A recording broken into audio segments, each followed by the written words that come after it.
lifestyle. Sports cards and we live now. Jeremy Lee in the building and every guest that you ever needed. Sports cards after hours keep the hobby heated. Updates, hobby talk like you never seen it. Sports cards live and none could ever beat it. Sports cards is a lifestyle. Sports cards and we live now. Welcome to another episode of Sports Cards Live with your host, Jeremy Lee.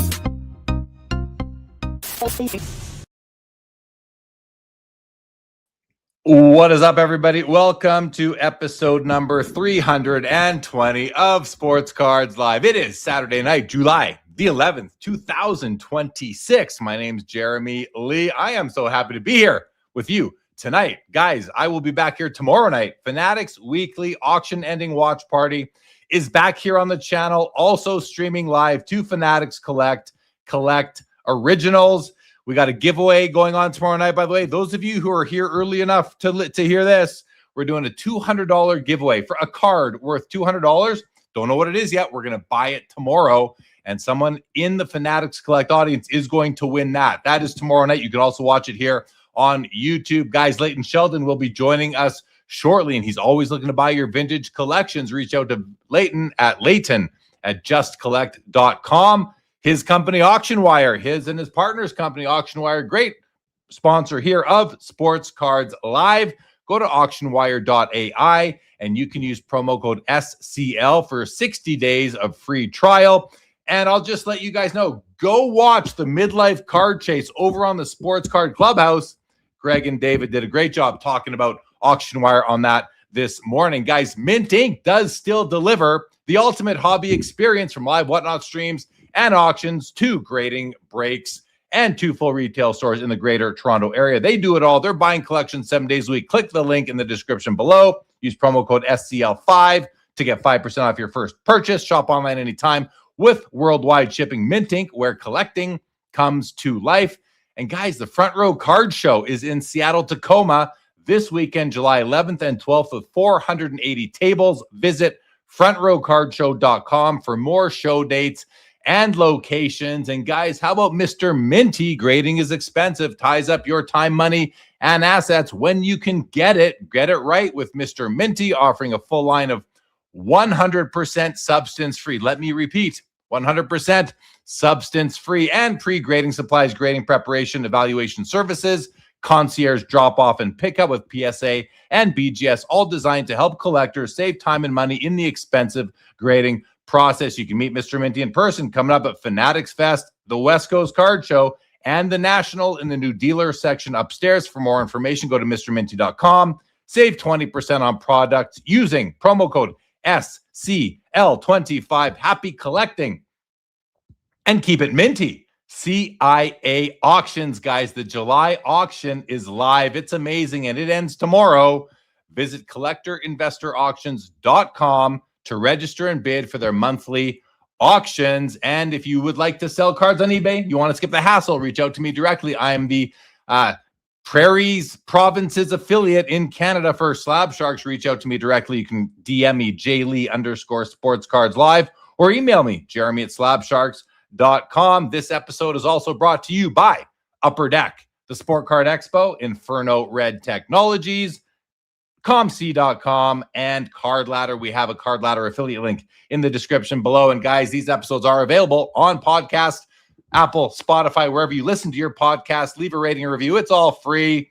Huge thank you, as always, to all of our loyal viewers and listeners. If you're not yet subscribed, take a moment and do so. And as always, your comments and your questions, to the extent we can keep up, will be in play. You know what else is in play? Mr. David Chase. What's up, David Chase? What's up, Jeremy Lee? How you doing, sir? I'm doing good, buddy. I'm doing good. Nice job with Greg on the Midlife Card Chase over on the Sports Card Clubhouse. Was watching most of that video today. Always a treat to see a couple of my good buddies creating some content together. We did the Hangover. The Hangover is exclusive Sports Cards Live content only on the Sports Card Clubhouse YouTube channel. If you're not subscribed over there yet, guys, go ahead and do that as well. We did the Hangover. We dropped for the first time. The Hangover had to be separated into 2 parts. Did you enjoy? I thought the episode was fun. How about you? Oh, I had a great time, and I love the thumbnails on these ones too, with Josh running in the background. But when did you realize that it was going to be a two episode show? Was it at minute 58, or were you realizing that like at minute 50, at 40? You know, where were you? Yeah, I was like at an hour 10. I'm like, yeah, we want to keep these under an hour. We'll just split this. We'll just split this one into two. Let's go for another 15 or 20 minutes. But we had a good time. We had a good time with that. I'm also doing exclusive content over on Fanatics Live app in the Collect Originals. We have the hunt, as I mentioned sort of already. We are also doing, Fanatics is giving me a giveaway budget, $200 a week. And we kind of scoped out some items to potentially buy and give away tomorrow night. So on Thursdays, we're scoping them out. Sunday nights, we're going to give them away. You have to be on the Fanatics app, and you need an account in order to win, because I'm gonna buy it. I'm going to pay for it with the credit that Fanatics gave me, and then I'm going to transfer it to the winner's Fanatics vault, and then you can take delivery or do whatever you want with it. So, but those having some fun. I finally feel like I've got that new software down. No technical difficulties the last couple of shows. Have you been able to find me on Collect Originals? It took me 20 minutes. No, I now got it down. Okay. Everybody that's trying to find the replay of the hunt, it takes a few times, and then you start to realize how to get to it. But man, you're getting better and better at that show, by the way. The hunt is like, this last episode was my favorite one you've done so far. So check out the replay. I want to say something though about these auction houses. They're annoying me because these last auctions are crazy, and they're doing this to me right before the National, and like, the Fanatics, the Fanatics premiere that's coming up that I've been scoping out, the CIA, there's just like 5 auctions, and I wait for these cards all year to try to find. And there's like 6 of them that I really, really want. That's going to be like, if I really go for them, there goes my entire national budget. And it's very, very frustrating that these auction houses are putting them out right before the National. Why are they doing that to us? Well, as you're speaking, I'm thinking, are you misdirecting the blame at the auction houses, or should you direct some blame at your fellow collectors or investors or flippers who are trying to raise money for the National? And they're doing that by listing these cards for sale with these various auction companies. So, I mean, the auction companies are just there to help people liquidate cards and generate capital. So, but I hear you. It's kind of more fun, I guess, to blame the auction houses than it is to blame our fellow friends and collectors. So I hear you. Yeah, dude. I mean, it's the same thing with me. There's so much money to be spent before the National. What's going to be left for the National? I mean, I find myself not looking certain places because I don't want to blow the budget, right? So how are you? It's actually an interesting topic because we can't be the only two that are dealing with this. How are you going about managing your budget for the next 3 weeks, let's say? I'm having a panic attack, and I'm slowly getting through it. But one of the things I'm doing, actually, that goes right into this segment, is that on Midlife, on Greg's channel, we're doing this card show on Monday, live show on Greg. I know, Jeremy, you have some cards on there. And this is kind of what my thought is. It's like, there's a lot of cards I want to buy, and my budget is getting less and less as each auction goes through. So if I sell a few cards and be able to replenish some of my budget, I'm going to go for it. But there's a chance I'm going to have no money at the National, and I'm just going to be hanging on with my friends and walking through it, which I really hope doesn't happen. It's way more fun when you have some spending money. What would you, if you found like a card that you love and it took up a huge portion of your National budget, would you do it, or would you just not buy it and wait? What's your thought there? No, I mean, if it's a card that's on my list, if it's a card I really want, if it's the right copy for me, I'll buy it, and then I'll just tap into the rainy day fund for the National. Like, I'm not going to go to the National without some spending money. Like, I'll figure it out. I'll pay. I don't know. I'll borrow against my retirement. I'll take out a HELOC. I don't know. Maybe I'll steal money from the family savings account. And come back and deal with the consequences when I get home. I mean, I don't know. Maybe the banks foreclosed on my house, which can't happen, thankfully.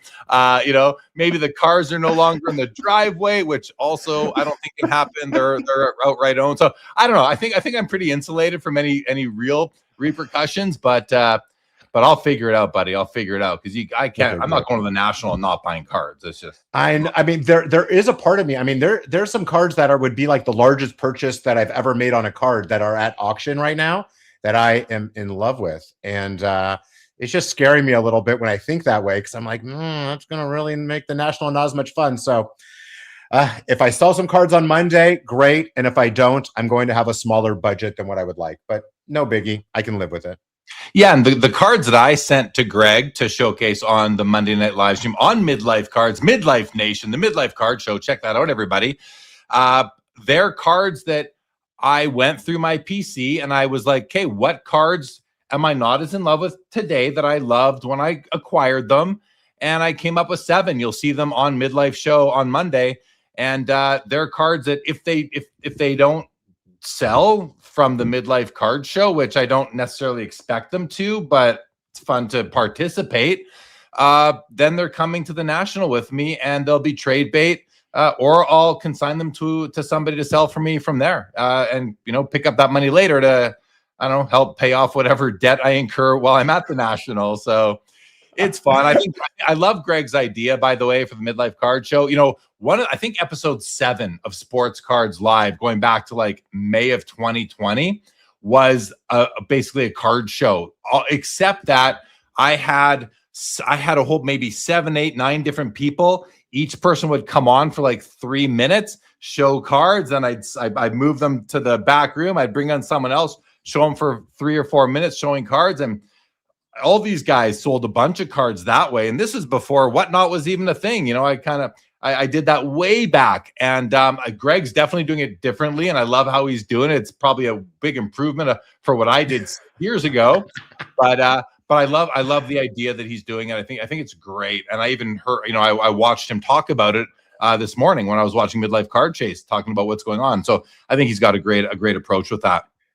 And one last thing that we also have to mention about that is your own Sports Cards Live, Rodeo Joe Perot is going to be on that show, and the Mike Petty. So pretty epic. There's going to be also Dave Massari, who you guys are going to all fall in love with, and then Greg. So it's going to be a really fun time on Monday. And who knows if we sell some? I mean, I'm putting some crazy cards up, Jeremy, like ones that are going to hurt. Like I will be sad if some of these cards sell, and I will be regretting it. I already know. Ted Williams rookie, 38 Gaudy Joe DiMaggio, 48 Leaf centered Ted Williams cards. So like cards that I really don't need to sell, kind of don't want to sell, but if it happens, it happens. Yeah. Well, story. You'll deal with it. And listen, you've set a price, and if anyone offers anything lower, you don't have to accept it. You can deal with it. You'll be right there live. So you can figure it out. Also want to let everybody know that yesterday I recorded an episode with none other than Victor Roman Sr. of True RCs here on YouTube, author of the book True Rookie Cards. And we had a great chat. It went longer than he wanted it to, but that's what happens when you get two passionate people going up and kind of on opposite sides of a topic, but I think we had a great discussion. And as Victor's like, Jay Lee, you're gonna hear about this in the comments.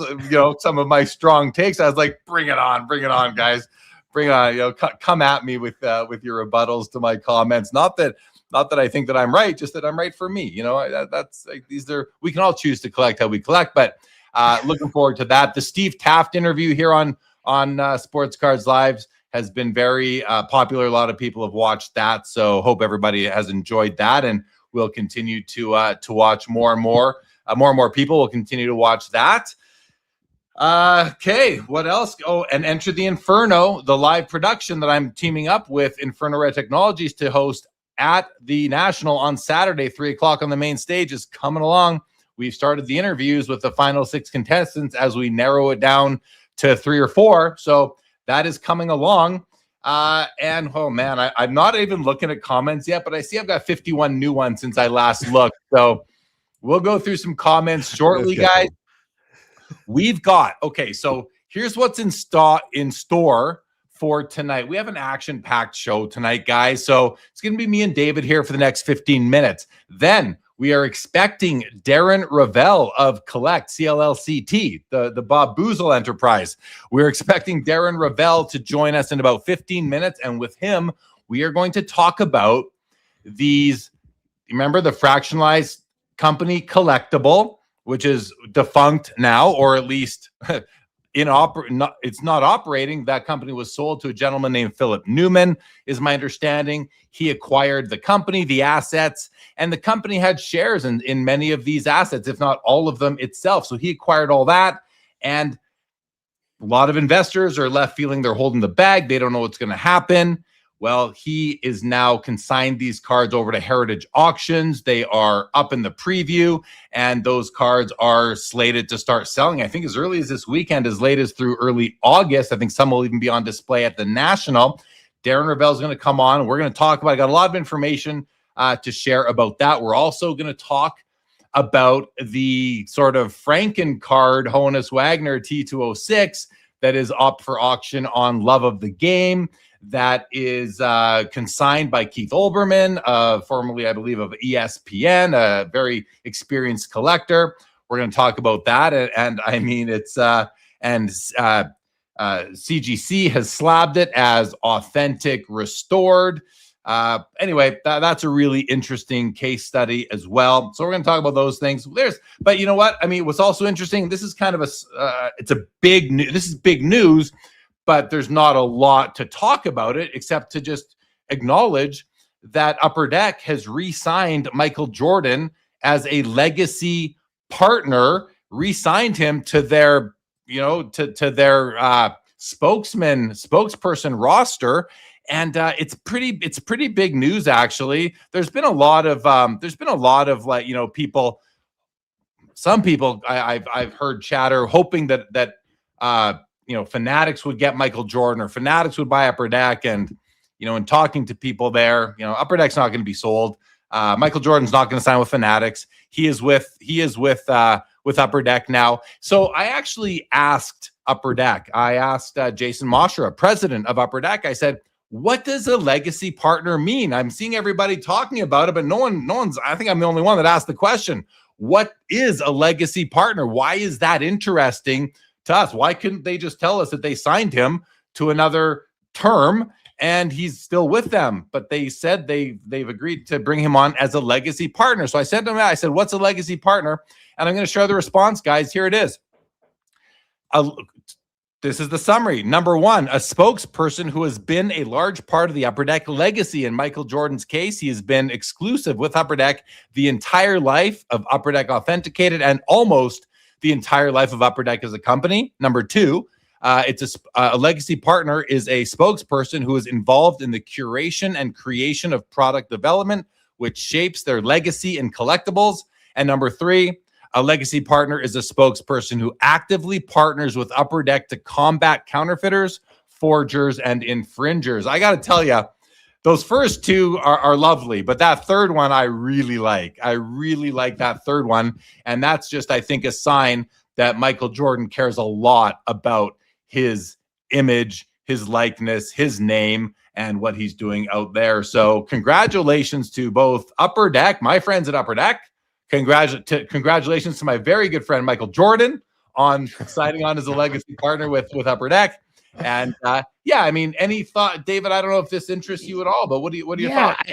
I'm not very much of a modern collector, but even though I know that we both like Upper Deck as a company, is it a little sad to know that there aren't going to be new cards of Michael Jordan that Fanatics are producing? Like, is there any part of that for you, or not really?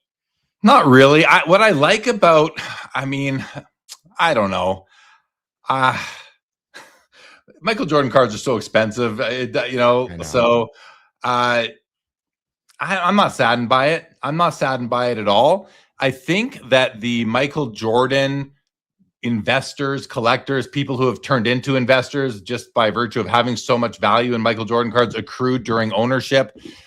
If they're not thinking about this, they might consider it, that the fact that there are no real licensed NBA Michael Jordan cards coming out ever really in his post career, only by Upper Deck in like, Goodwin Champions and that kind of thing. I think that helps maintain the value of the cards from his actual playing days. And when he does have cards, because no one can buy new cards to quench the thirst, they have to go for older ones if they want. So I think that it really helps with the scarcity, the rarity of the scarcity of Michael Jordan cards altogether. So I think there's something beneficial about that to people who already own Jordan cards. And let's face it, I mean, a lot of people today would rather buy cards of LeBron, Steph Curry, Victor Wembanyama, SGA, Anthony Edwards, these other guys now. So Jokic, Luka. I mean, there's other players to collect. So I don't know. I'm happy for Upper Deck. I think it's a big asset for them to have Michael Jordan, and I'm a fan of Upper Deck. So yeah. Any other thoughts on it? Would you say that Michael Jordan is the biggest get you can get in the entire hobby to be able to sign for an exclusive? Is there anybody that's above him? Nobody. There's absolutely nobody that's above him. And who would be number two? Would you say it's Messi, or would you say it's somebody else? What's your thought on that? Tiger Woods, Messi. Yeah, they have Tiger Woods as well, I believe. Yeah, Messi. I mean, we're right in the thick of the World Cup here, So you go back 2 years or forward 2 years, we might not be thinking about Messi, but we are right now because of where we are in the calendar. So I think there's a big drop after Jordan. Yeah, Brady's a big one as well, right. Of course. You're right. Yeah. So yeah, it's exciting. I also want to mention, I saw the announcement by Jeff Wilson of Sports Card Investor that they are opening up a second location of Cards HQ. So they have the one in Atlanta. They're opening up one in Detroit. And I watched Jeff's video announcing it. And I got to say, I was really happy to hear him mention the Detroit Red Wings several times and the fact that they are anticipating servicing the hockey community there in Detroit, and even people coming over the border from Canada down there. I'm sure they'll get a lot of tourists as well. So wishing them the best with Cards HQ Detroit. Hopefully it builds on to the success I believe they're having in Atlanta. But that's kind of interesting news. We see Tom Brady with the Card Vault opening stores all over the place. We see what's going on at Burbank Sports Cards, just seems to kill it day after day after day down in Los Angeles, where you and I got to spend time together back in March. So it's neat to see more and more bigger stores opening. And by bigger, I guess I mean Cards HQ will be big. I don't think the vaults are huge stores footprint wise, but they're certainly huge branding wise. So anyway, that was just a bit of news that came across. And Connor Bedard, who's one of the darlings of the hockey hobby, speaking of Upper Deck, he's injured. He just announced he's out for 4 months. And will that provide an opportunity to buy his cards for less than they have been going? It's going to be interesting to watch the Connor Bedard market, which I haven't been paying much attention to since the end of the regular season, but it'll be interesting to watch that for the next few months into the beginning of the regular season. Oh, and one more thing, David, before we go to some comments. I loaded up a whole bunch more cards, guys, on my PC account on Instagram, jlee_cards. I kind of bombed a bunch of posts onto there over the past week. So let me know what you think, guys. If you are enjoying what I'm posting there, it's been a lot of fun just to share some collection cards. So that's been up to almost 100 posts over there. So we got some topics to get through, but and we're going to bring on. We will bring on Darren Rovell as soon as he gets here. We're expecting him in about 5 minutes, but let's say hello to Mr. Outlaws is with us. We got Stukes with us, Brian 907. There's Jesse, Bill Betts. Hello to you, the professor. Good evening. There's Tony Southern Collector. Laura, good evening to you. Dinged Corners. What's up? Jeffrey Clapper is with us. Orlando is with us. So is Yankees fan Rob Starr. There's my guy Jesse is here. Double V live from Calgary. It's Saturday night. What's up, Mookie Chilson? Called Shot Cards. Orlando's here for David Chase. Orlando, I won't take that. I won't take that personally. I might not give you a hug at the National, but I won't take that personally either. Steppy says, what T-shirt? I am wearing the American Caramel T-shirt tonight. What is up, Skeppy? I'm wearing a mullet T-shirt tonight. There we go. 5 cent wax. Good evening to you, Mookie Chilson. So nice of David Chase to give away $200 tonight. What's up, Ken Wood? Pre-war dreams. 5 cent wax. Double O's card guy. Okay, we're getting into doubles here. Piccolina. I got to tell you, we've been shouting out Piccolina the cat here for quite some time. You know. Well, Piccolina the cat, I noticed mentioned Sports Cards Live in a recent episode, so I went to check out the video. It's literally a cat. It's a cat YouTube channel, and I left a comment. I said Piccolina's a very nice cat. So Piccolina and your owner, whatever your name is, welcome. Good to see you. What's up, Foul Ball? Jeff Hart at Patriot Sports Cards. Jim Define is here. Jacob Dahl, Junk Wax Johnny, first time, long time. Welcome back, Junk Wax Johnny. Welcome, Newfie Sig is here. Skeppy says David has a nice fuchsia color going tonight. Good to see you, sir. LGJ in the house. What's going on? What is these junk waxes? 2-part hangovers are rough in reality. Cool on a podcast. Hey, we'll take it. Zach Swisher is here. He's going hunting on golden auctions right now. I believe Golden Elite is ending tonight itself. So that's exciting. Larry Gitlin, what's happening with you? Welcome. Stukes is looking and buying, but he's not a goat hunter, so the national budget is good. Bobby Burrell, is the national becoming more of a social than a buying spree? It's both, Bobby. It's both for me. I love buying at the national, and I love the social aspects of it as well. Okay, we're going to pause there, guys. We're going to pause there, and we're going to bring Darren. Give me a thumbs up, Darren, if you're ready to join us. David, I'm going to say goodbye to you for a bit. I'm going to go one-on-one with Darren Rovell, and I'll bring you back on a little. Oh, yeah, and he leaves. He leaves without me being able to kick him off, which I wouldn't have done anyway. All right, I am going to get myself prepared for Darren here, and let's go, Darren. Here we go. Darren Rovell, welcome. Now I can't hear you. Yeah, now you can hear me. I lost you. Okay, I got you. You can hear me. Welcome to Sports Cards Live. Your first time here. How are you? When we transitioned, I lost you, Jeremy. Do you have me now, Darren? Do you have me now? I'm coming back in. Okay, come back in. Come back in. We'll let Darren leave and come back in. HELOC, LOL. Zach's bidding on a card in golden. No bank to foreclose JL. That's right. Mookie Chilson, Jorge Alvarez will float you money if you need it, Jeremy. Oh, good one. Good one, Mookie. Jim Define, if you find the cards you want, then does it really matter where you get them from? Yeah, pretty much exactly. There is something special, though, about buying a card at a card show for me. I do enjoy creating those memories, adding to the story of the card. Stukes is still going for the card. Social gathering is for after. Absolutely. Hi, Pop Professor Brian agrees. Ding Corners bought 0 cards the past 2 nationals, and it was fine. Hi, Pop says, if I found one of the big 3 cards I'm seeking, I would 100% buy it and just go to the national with very little budget. Why not, right? I mean, you can still go and enjoy it. Absolutely. All right, Darren, can you hear me now? Yep. Welcome to Sports Cards Live. Darren Rovell, your first time. How are you? I'm doing very well. Thanks for having me. Oh, you are welcome, man. You are welcome. Listen, I've been following you on Twitter or X for quite some time. And recently there's so listen, before we get into this topic, which is the fractional company collectible, their assets are being offered on Heritage right now, and a lot of people are up in arms. And why I care about this, guys, is because for about 1.5 years, I created content for Collectible, and I directed a lot of people over to that platform by doing live streams on their behalf. I was paid to do content for them. And when they went bankrupt or they were sold and people were left holding the bag, I felt bad. I mean, if I sent anyone over there, I feel bad. So I want to bring attention to this as best as I can and hope that that the right thing is done here. And Darren, I think you care because you are a journalist, you are a hobbyist, and why do you care about this, Darren? I'll let you say it. So I will say that I did not participate in Collectible. I did do a bunch of transactions with Rally.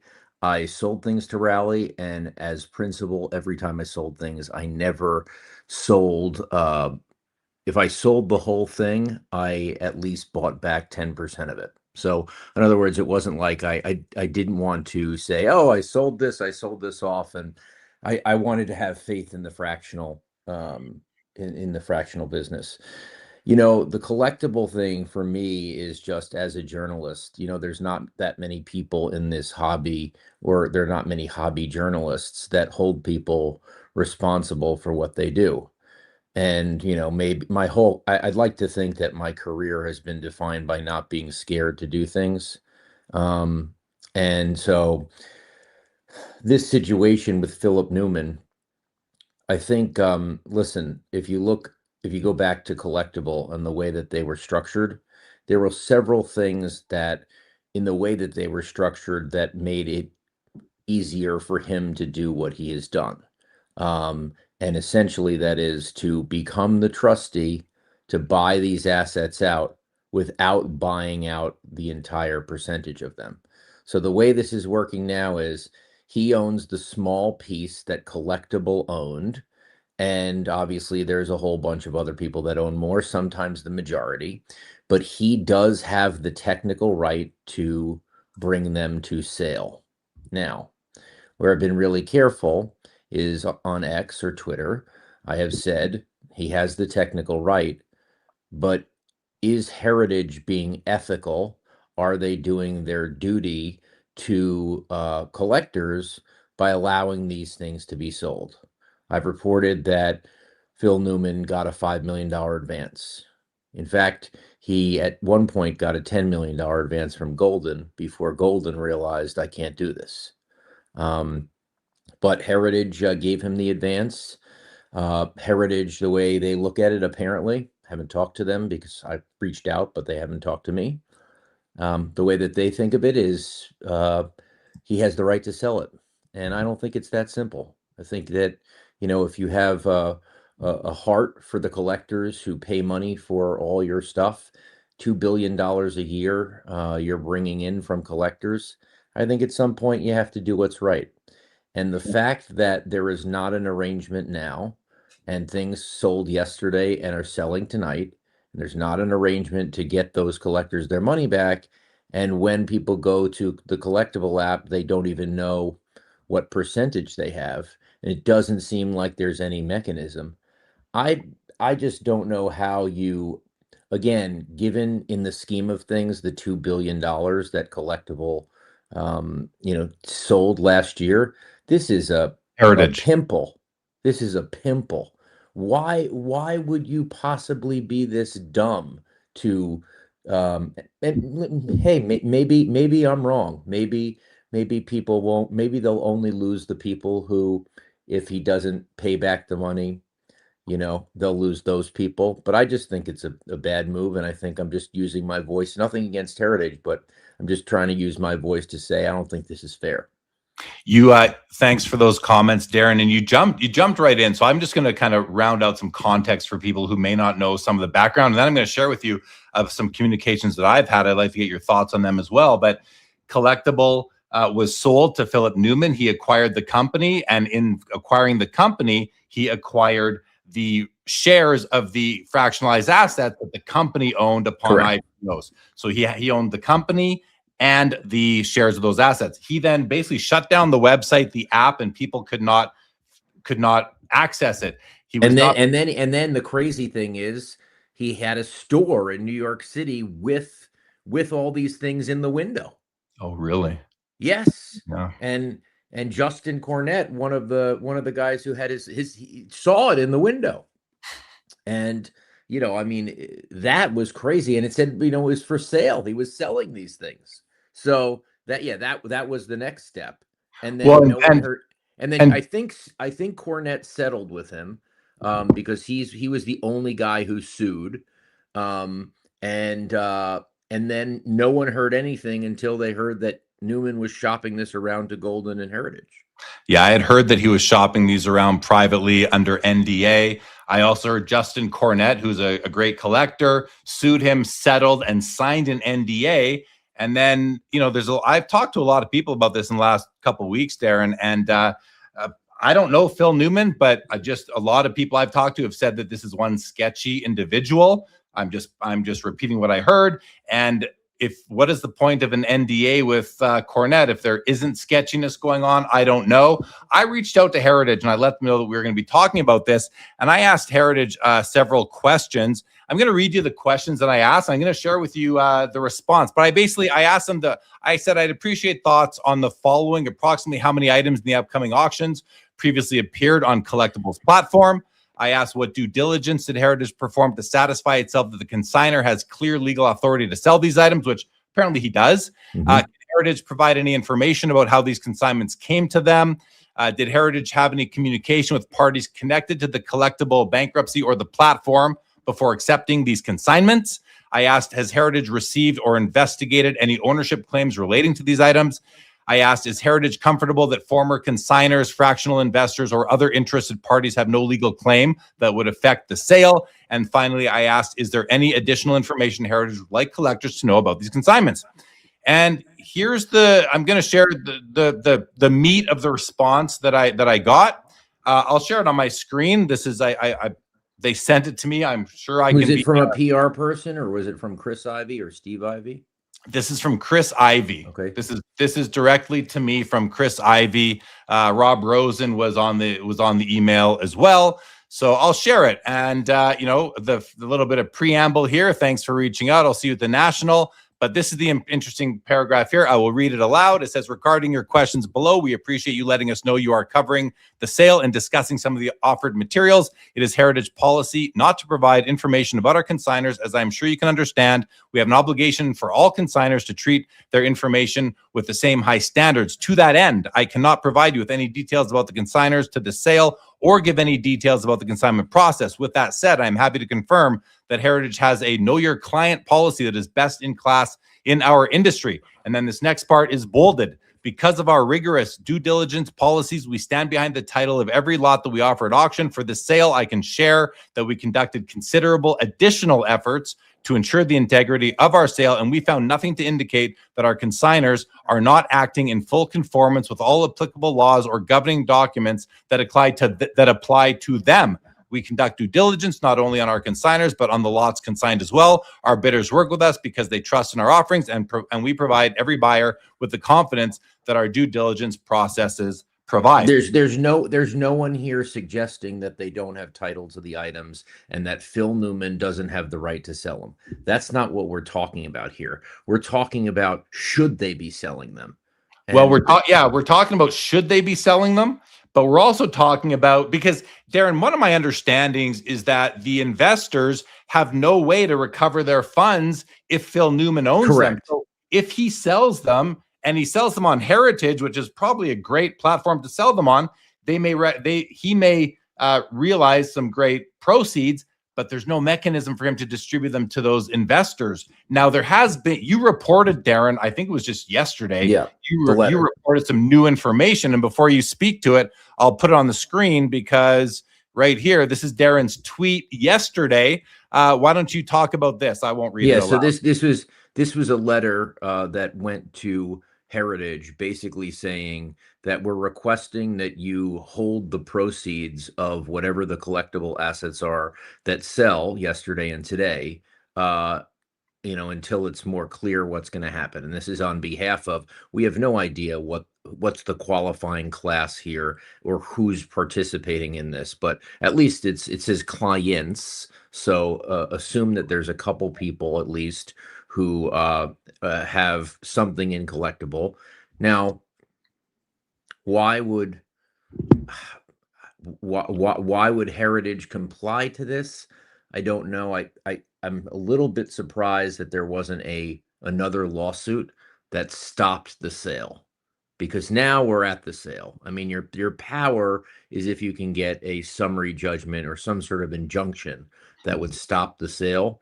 Now that the sale happens, honestly, I'm not sure whether Heritage, I mean, it's almost positive for Heritage not to have to pay Phil Newman, right? I mean, like, they sold the items are sold. Yeah, like, if the court holds it up, then, but there are no courts right now. Where is the lawsuit? Why did this take so long? Justin Cornette had sued, but no one else did.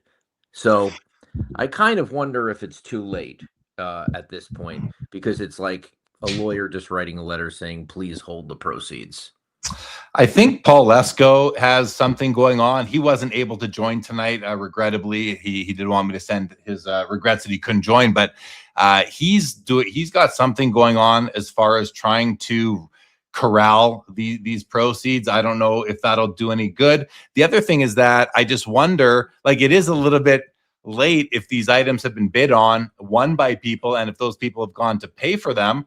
But I also think that there was nothing maybe to go after until there was money moving with relation to these items. Any thoughts on that? Or potentially, some people said to me that if they really care about the hobby, people shouldn't bid on these things. And that's like a little bit far to have like a coordinated effort. If people really love a Eddie Plank and a PSA 4 and they've been looking for it, I don't really want to say, hey, you shouldn't go get that. I think it's unrealistic.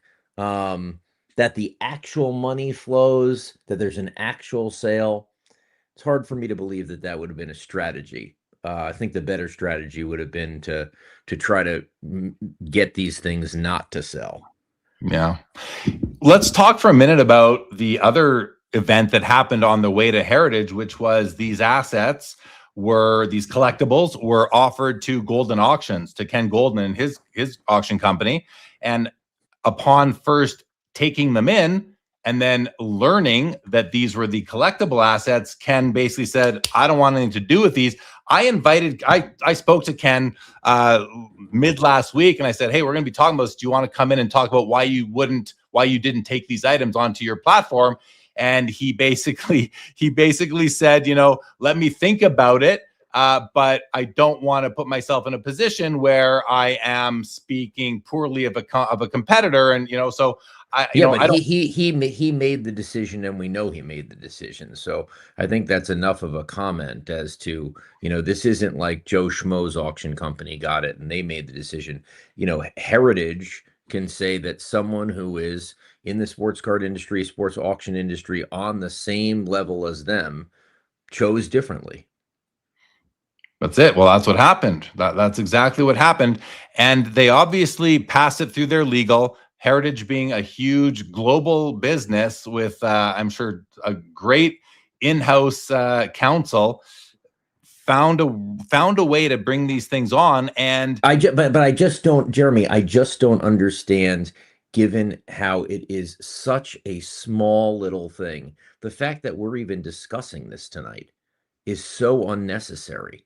Like why do you need to be selling? Again, you add up the 1.55 million from the mantle, the 280,000 from the plank, you add up all these, and it's not a significant amount of their revenue. In fact, if you get what their likely percentage is from all these items, it'll be a couple $1 million. Is that worth, like, even us talking about it?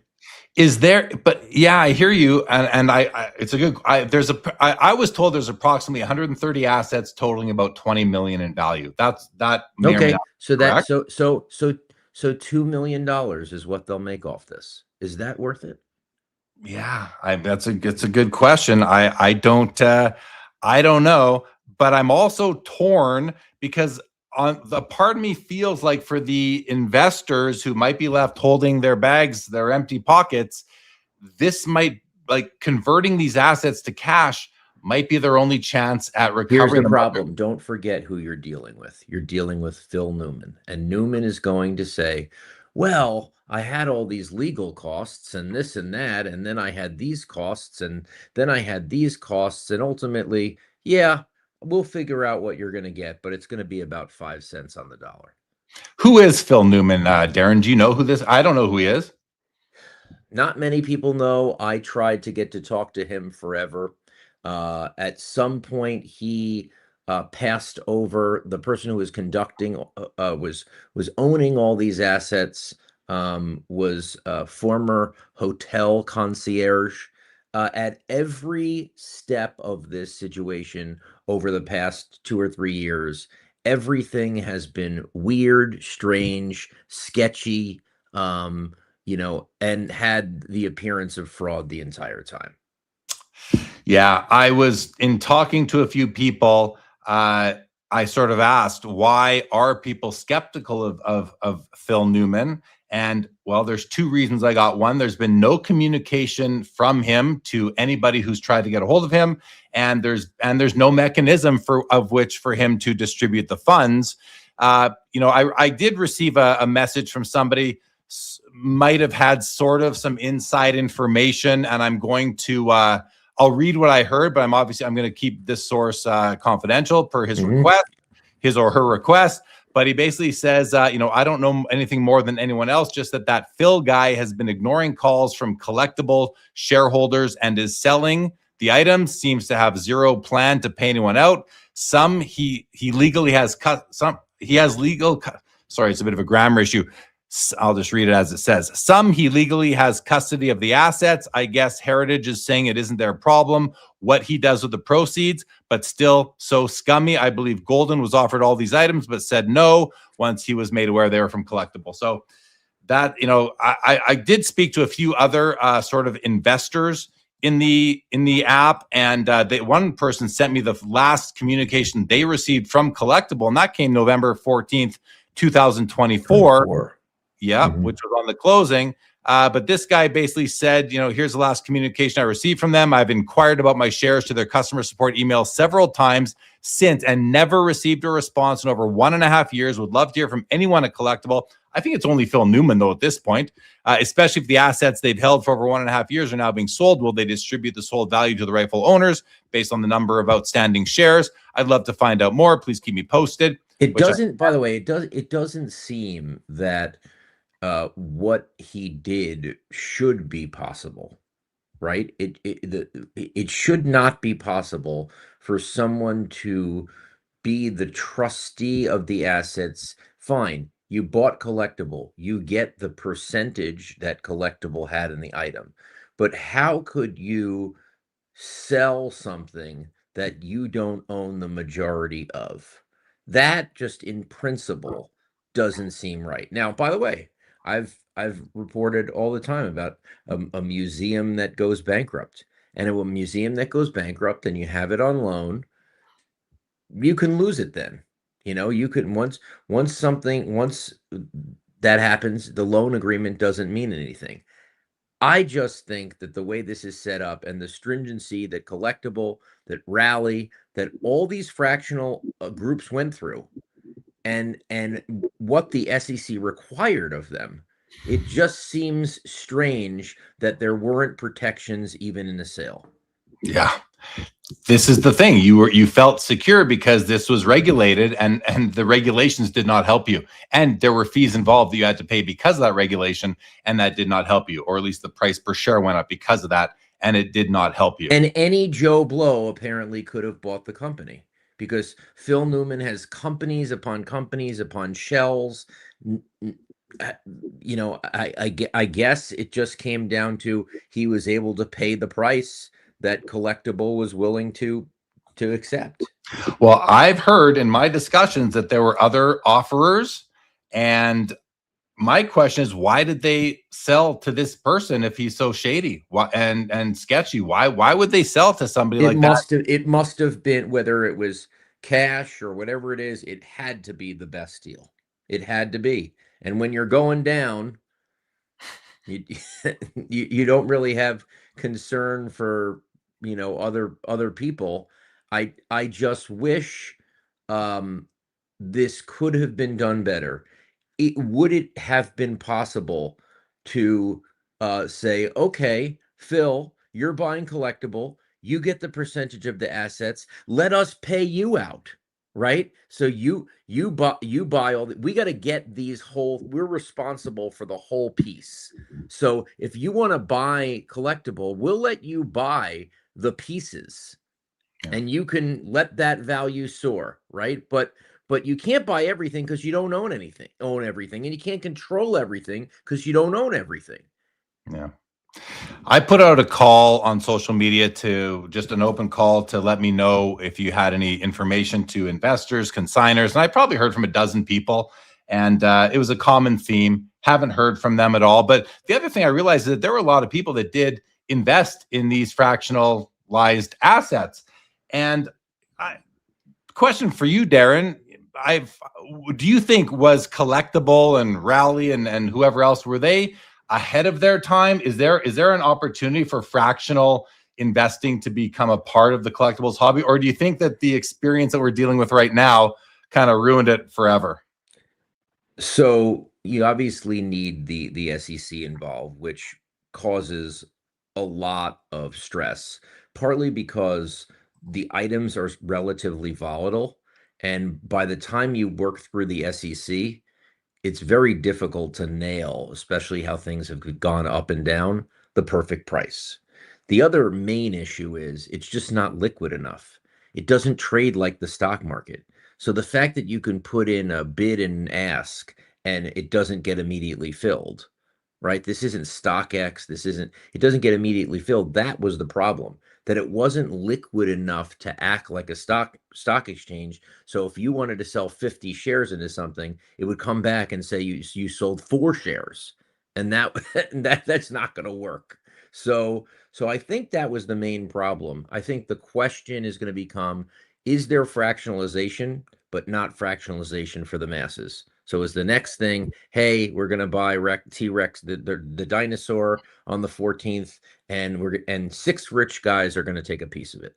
I think taking a piece of things and hedge funds and VCs being involved are definitely going to happen. But the idea that $1 million asset, you could buy $25 worth, I think that's dead, at least because of the hurdles of regulation and the lack of liquidity.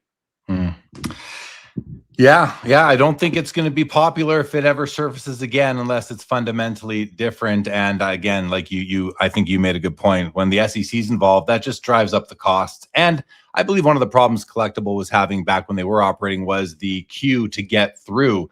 The values and items were changing too fast. They could bring the items in, decide what to pay the consignor and or value it at, and by the time it's being offered, the value could change either way, up or down.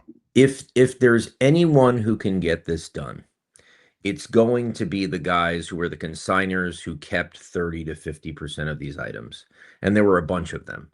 Those people who originally had the money to buy these items have the money to take it more to the courts versus just the masses, and probably have a better case.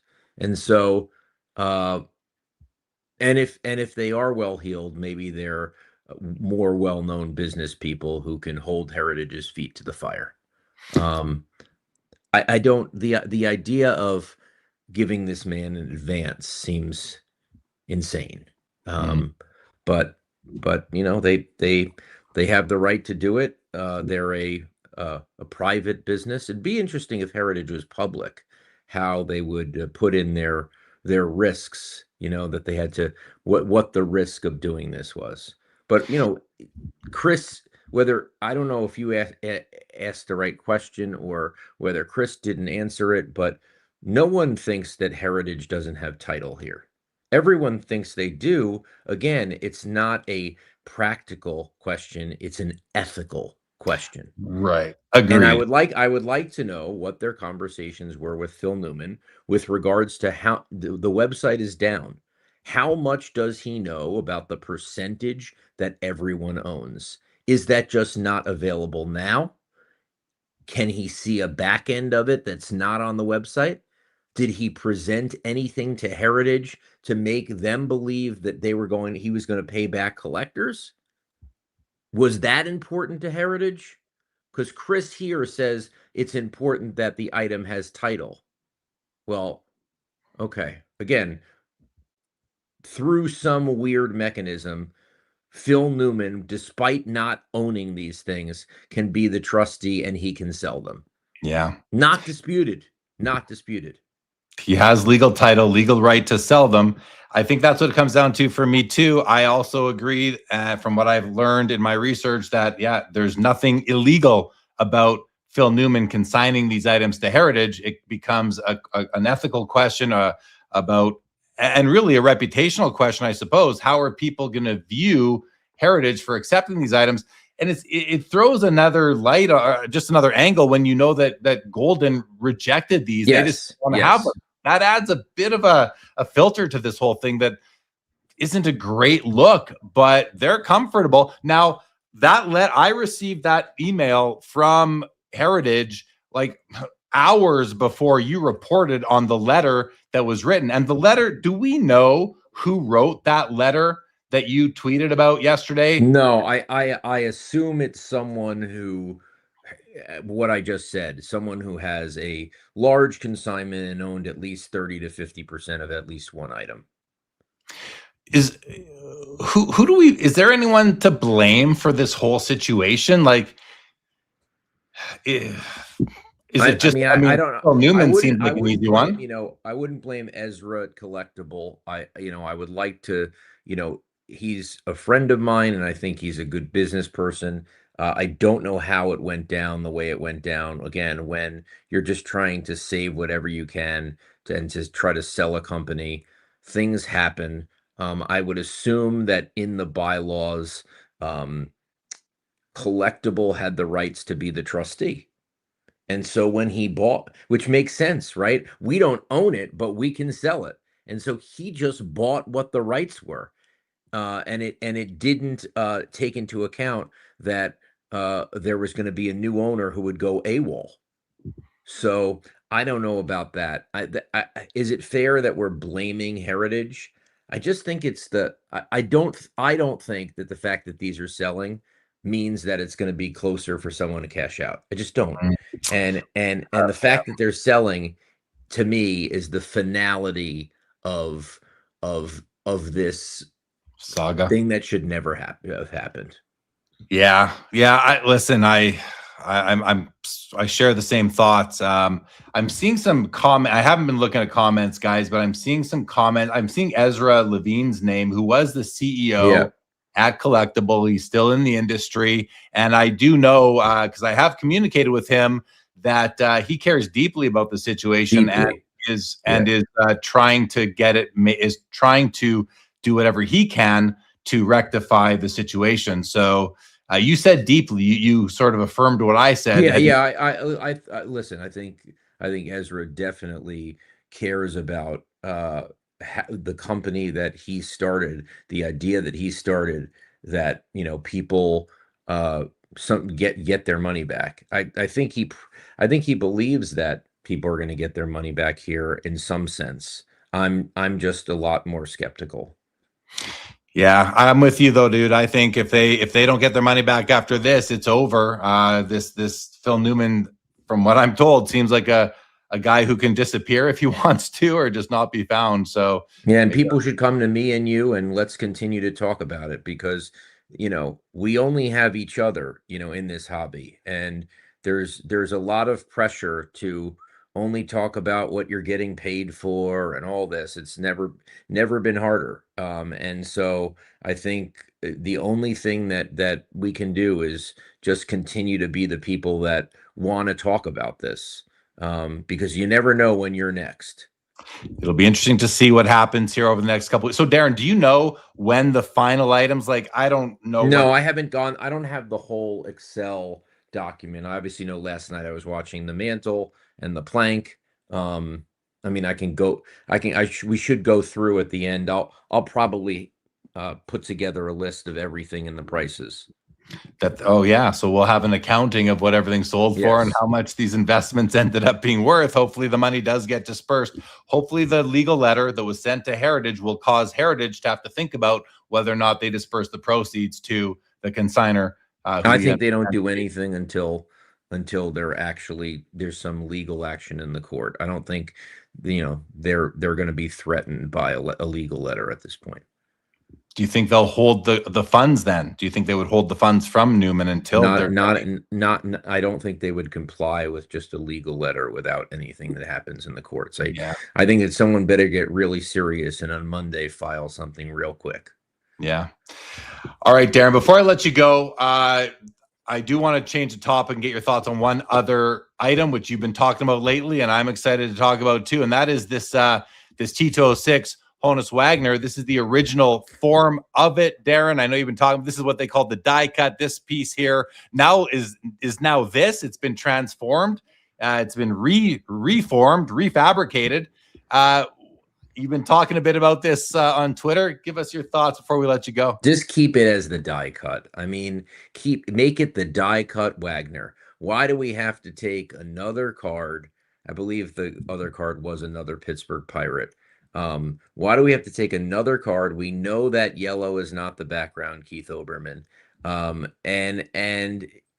We're creating this Franken Wagner. Like, yeah.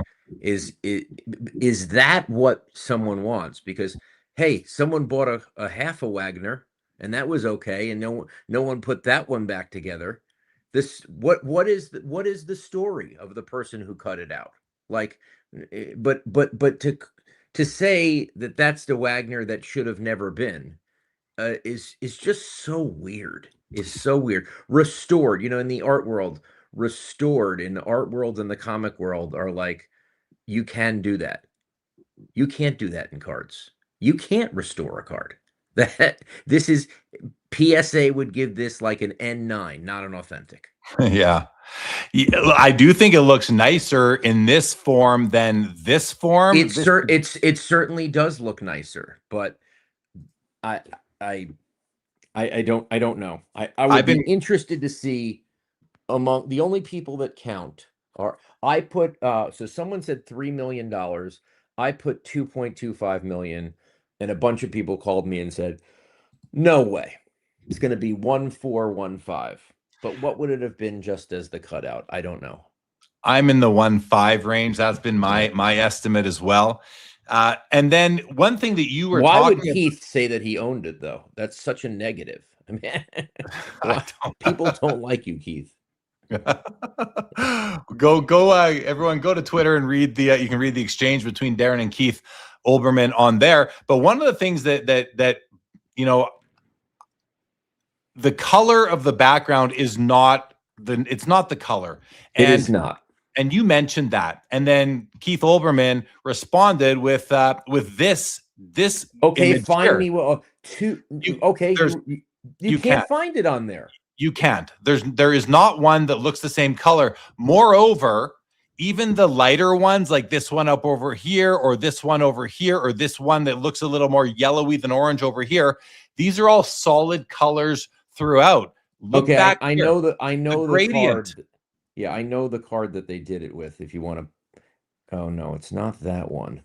It's I'll find it because at some point I had the card that they did it with. It was pretty clear. The actual copy or just another copy of it? What the card, like who it was. It reminds me of the Walter Johnson yellow portrait. It's not the Walter Johnson. It was another pirate in the T206 set. I was told the value of that card was now. Okay, hold on. Before you say 1314, who cares? Remember, it's the value of that card too. Is it really though? Is it? Yeah, because you cut up that card. But nobody cares. Nobody even knows. It doesn't say anything. It's worth $300,000.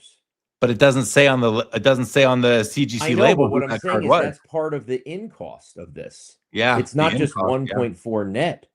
Right.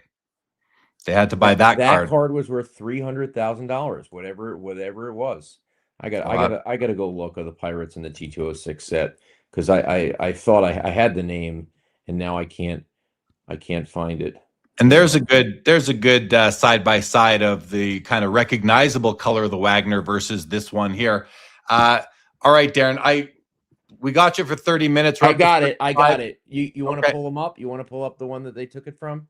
Where am I going to get it from? Where am I going to go find this? You can just I guess you'll put it in Google or whatever. It's Tommy Leach. It's the T206 Tommy Leach is the exact card that they took this from. If you see it, you'll see the exact color yellow that it is. How do you spell Leach? Leach.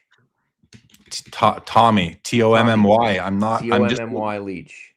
I'm just. Oh, there it is. Oh, there yeah, that's a nice looking card. I will I will bring that onto the screen. Yep, that is the card that they had to have used, I was told, because it does look like the Walter Johnson, but remember, you have to get Honus's head in there in the perfect way, and Tommy Leach was also a pirate, so he was wearing the same thing. Right. So here it is, guys. I just found it on Google Images. So there's the card right there. And that does appear to be the same background that is on the newly formed Wagner, the Franken Wagner. So listen, I think I'm in the minority, Darren, where I would rather own it as it is now versus the die cut. I don't think the die cut's a pretty card. This is prettier to me, but I'm not buying it in either form anyway, so it doesn't really matter. Before I let you go, Darren, I want to bring Leighton on, let you say hi, because he's joining us next. I want to let you say hi to Leighton before you go. Leighton, you ready to join us on the screen? All right. Welcome. Say hello, fellas. Hey, what's up, Darren? How are you, bud? Leighton, how are you? Good. I'm excited to see you at the National. So am I. I remember a couple nationals ago, Cleveland, Darren, you were set up a little bit with Leighton with a lot of your unique items. All sorts of things, very few cards, tickets, driver's licenses. You had a Nintendo system there, I believe. Are you still setting up at the National? I am not setting up. You know, to be honest, I set up just to be a troubadour and tell stories. As Leighton knows, like, you know, that's all I did was tell stories nonstop and be a conduit for the industry to tell the young bucks that it's not all about modern cards. And I guess it was appropriate that I was next to Leighton doing that. But I think I'm done for the storytelling. The fact that they have to put some stuff in Leighton's truck and have a vault, and you know, I think I'm just gonna walk around with a case of memorabilia porn, and you know, it's gonna be great. So you'll be there at the National? I will be there. I will be the there, whole time, around, seeing if there's anything. Are you there the whole week? Anything good? Are you there all week? I'll be there Wednesday, Thursday, Friday. Okay. It would have to be great to make it to Saturday, but I'm basically running around. I'm like, just cards, and then I stop at I don't stop at the beginning 5 guys who are selling the gloves and let me just make that clear. The guys who are on the right at, the first five rows, don't stop there, but I do, programs and type 1s and obviously tickets. And if there's I do know at Fanatics Fest, there's the guys that Gotta Have It they're supposedly going to have an ID sale. So that's very interesting to me. Very nice. Well, good. It'd be good to see y'all. If I see you there, I'll say hello.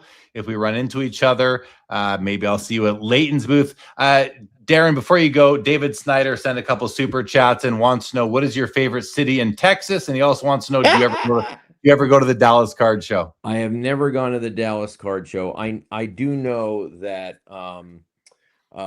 at least the people at Texas A&M do not like me from my Johnny Manziel controversy years. So, around where A&M is, that's the least favorite city. My favorite city in Texas is probably Dallas.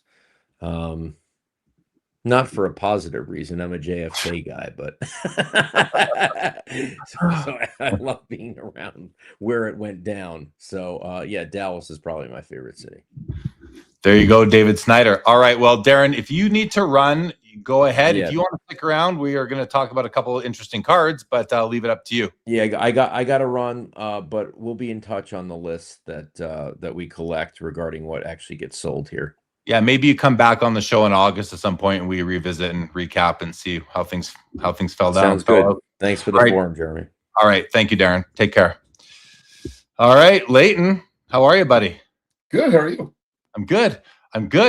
There's a couple. Okay. First of all, before we get on, I do have some things I want to talk about with you, but I want to start by talking about that T206 Wagner that we just heard from Darren about. And were you aware that it was the Tommy Leach backing or the background that became the background of this Wagner card? Did you know that? Yes. You knew it was Tommy Leach. How did you know that? Did you hear from a source or did you guess yourself? So to be clear, I just recorded Trading Card Therapy the other day, and it was the first episode I did in a while by myself because I've been having guests, which is really fun. But one of the things I covered was the T206, call it the Franken-Wagner. I like that Yeah. term. Yeah. And I did a lot of research on it. So I had heard about it a little bit before that, but through all of that research, was able to kind of verify what you had just talked about with Tommy Leach, as far as it being, the card that was the background for this new or newly restored Wagner, I should say. And just in case people are coming and going, I'm going to share the images again. This here is the original Wagner, known as the die cut Wagner. Someone just cut him out from the card. Huge mistake, but someone did it. The card has now been converted into this item here. And if you go to the Love of the Game website, now Love of the Game, I've been talking to Al from Love of the Game just on DMs about this card. And, they fully recognize that this card is controversial. I've seen some controversy now surrounding CGC and them labeling it as authentic restored versus authentic altered, which is interesting. And I think there's probably some, actually it was either Tiffany Cards or Auburn 35 on Twitter today who posted the CGC requirements for these designations, and there seems to be an inconsistency there. So, but who knows? Maybe it's just a special case that they made. Maybe they made an exception for this card. But my understanding also, Leighton, is that the Wagner cutout silhouette is actually like raised off the backing. So it's not like they cut out the original Tommy Leach silhouette and inserted the Wagner silhouette. It's almost as if they put, and I don't know, but it's almost as if they put Wagner on top, because I've heard that he's raised off of the background. Were you aware of that minor detail? I've heard that as well, but I've not seen it in person, so I couldn't tell you. And then, Leighton, there's the color. To me, it doesn't look right. And I like that it doesn't look right. I like that it doesn't look right because now you can't mistake it for being a real Wagner. To me, that's why I don't consider it to be a counterfeit. Because they're not trying to fool anybody. The color's wrong, and if you look at it apparently at the right angle, you can tell that this is a Franken card. This is a constructed card post 1909 or whatever. I think it looks nice with the background, and it looks as nice as an original to me. I like the gradient in the background, but I do not agree with Keith Olbermann, who posted this image on Twitter and said the color is consistent. Just look at these. I just don't see that. Where do you fall on the color? I mean, you were shaking your head, so what were you thinking there? Well, let's just leave it all out there, Jeremy. First, I would prefer the card as a die cut. So you'll see where I'm now going with this. To me, when you perform or you hire a company to perform restoration, this is not, I'm just talking about cards. Like my parents used to collect antique furniture. So if you bought a couch and you restored a couch, my mother loves the color purple. I mean, she's insane, but she loves the color purple. The movie or the I'm sorry? The movie with Whoopi Goldberg or the I kid. That was good though, Jeremy. It's late. As Leighton would say, thanks for laughing. Yeah, exactly. So the reality of it is when you try to get a restored piece of furniture, you would try to get it to look as close as you could to that original piece of furniture. So unless my eyes have not been working that well of late, and it's possible, right? I'm getting older. That yellow to me, although I could see the positive that you're pointing out as to, hey, it can't be construed as a Wagner, right? An original one with the orange type background. To me, I don't like it. In fact, I actually hate it. And the reason why I hate it personally is because that card doesn't exist. Meaning, if you restored a card, I want it to look as close to the original card as possible. And so I don't think that they accomplished that. But that's just one man's take. And to be clear, as you were commenting earlier, I wouldn't be buying it if it was a die cut, and I'm not going to be buying it restored. So that's my take there. And I would say that, and I've not done business with CGC, but I do think that they could have been, or they could have done a little bit of a better job at the label. I don't think it's as straightforward and transparent as it should be. What would it say? I have no idea. I'm not in that business. Right. Because it does say restored on the label. If it was restored, I would expect there to be like 95% of the original paper there, and they restored the edges or the corners or filled in a hole. I don't consider this card to be restored. I consider it to be refabricated, like to the point of almost being a counterfeit. Yeah, I mean, counterfeit's a different word, so I wouldn't use that, but I agree with you. For example, like I don't know CGC, but I know PSA, and PSA generally doesn't have reports that come with their card. But I do know now that they have notes. So I'm curious, because I thought about this. I was watching a few minutes of your and Darren's conversation. I'm curious, even though there may not be a written report, I'm hoping CGC has some, I know it sounds kind of trivial or funny, they have some graders notes on this card so that someone who's either bidding in this auction or post-auction in years to come, they want to write an article about it. Who knows what the reason would be, that there is a clear and concise description as to what this is. And I don't think that came from CGC. It very clearly came from Al, and kudos to him and the team at Love of the Game. But when Al and Love of the Game finishes the sale of this card, that card will be traveling in the holder, not with the description attached to it from Love of the Game. Right. Well, what CGC should have done, because Alex Hiddell here says massively altered should be on the label. I love that. I love that. And then BW says CGC should have chosen to add Tommy Leach's name to the card I think as well. It should say Honus Wagner silhouette, Tommy Leach rest of card, something like that. But the other thing they could have done is put the link to this episode of Sports Cards Live on that holder so that people can come back and learn about it here.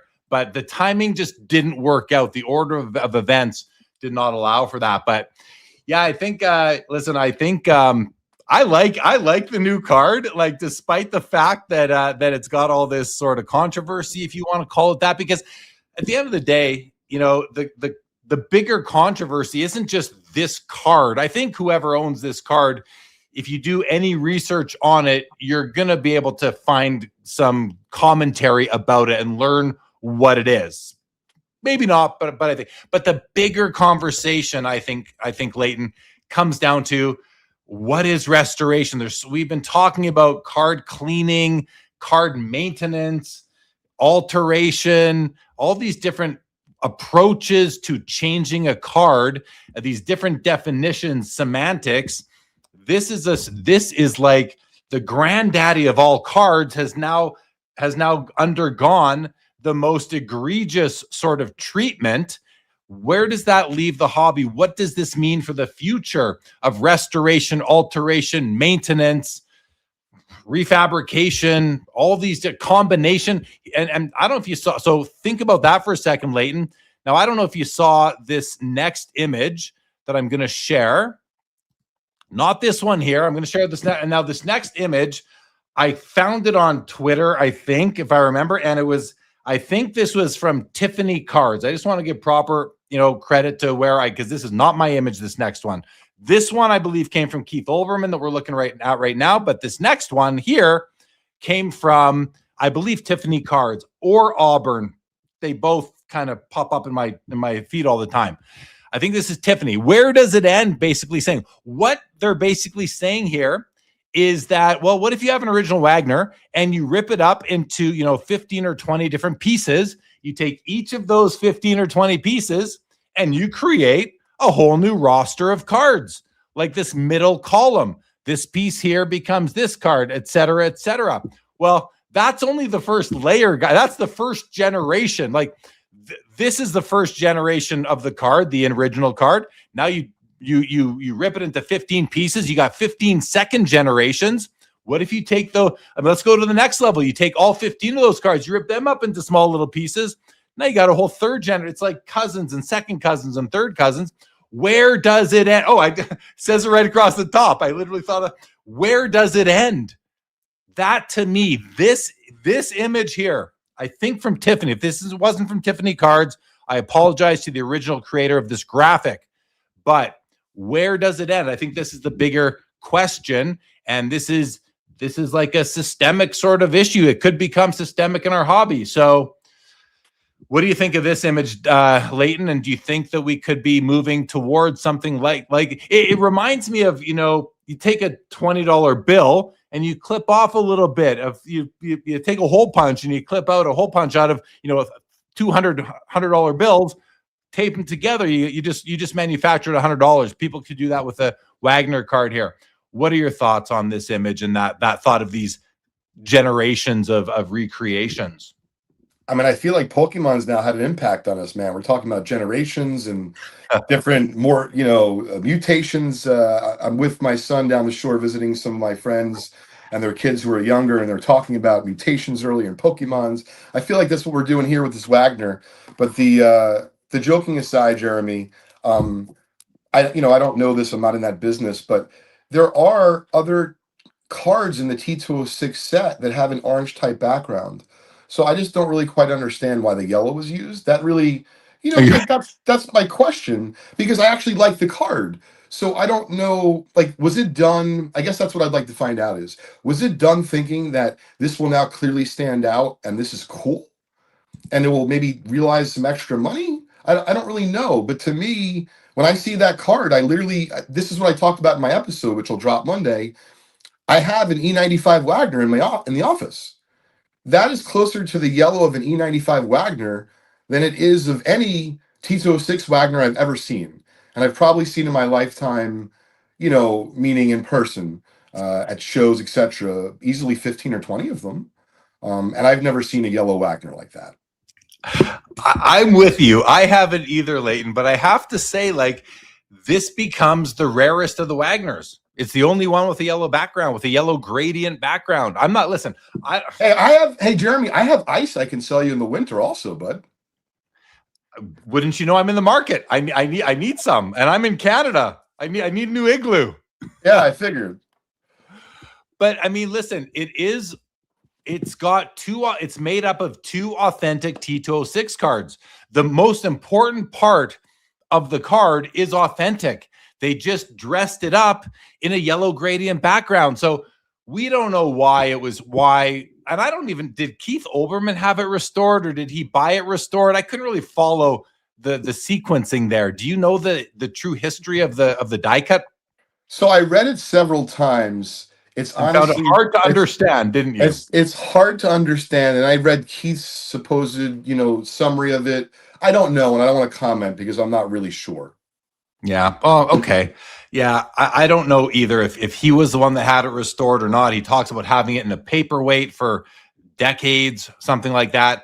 It wasn't very clear. The story was not easy to follow. Maybe that's just me. But regardless, listen, again, just one person's opinion. I think it's cool like this with the yellow background. I mean, it looks so different and awkward. But I don't know. I think they whoever restored it did a great job. I'm not saying I agree with it. I'm just saying it's out there and I think it looks cool. So that's it. But yeah, it's interesting. Okay. Well, a couple of comments here really quick. Junkwax Johnny said, but it's not how it was created. This is not the card rep.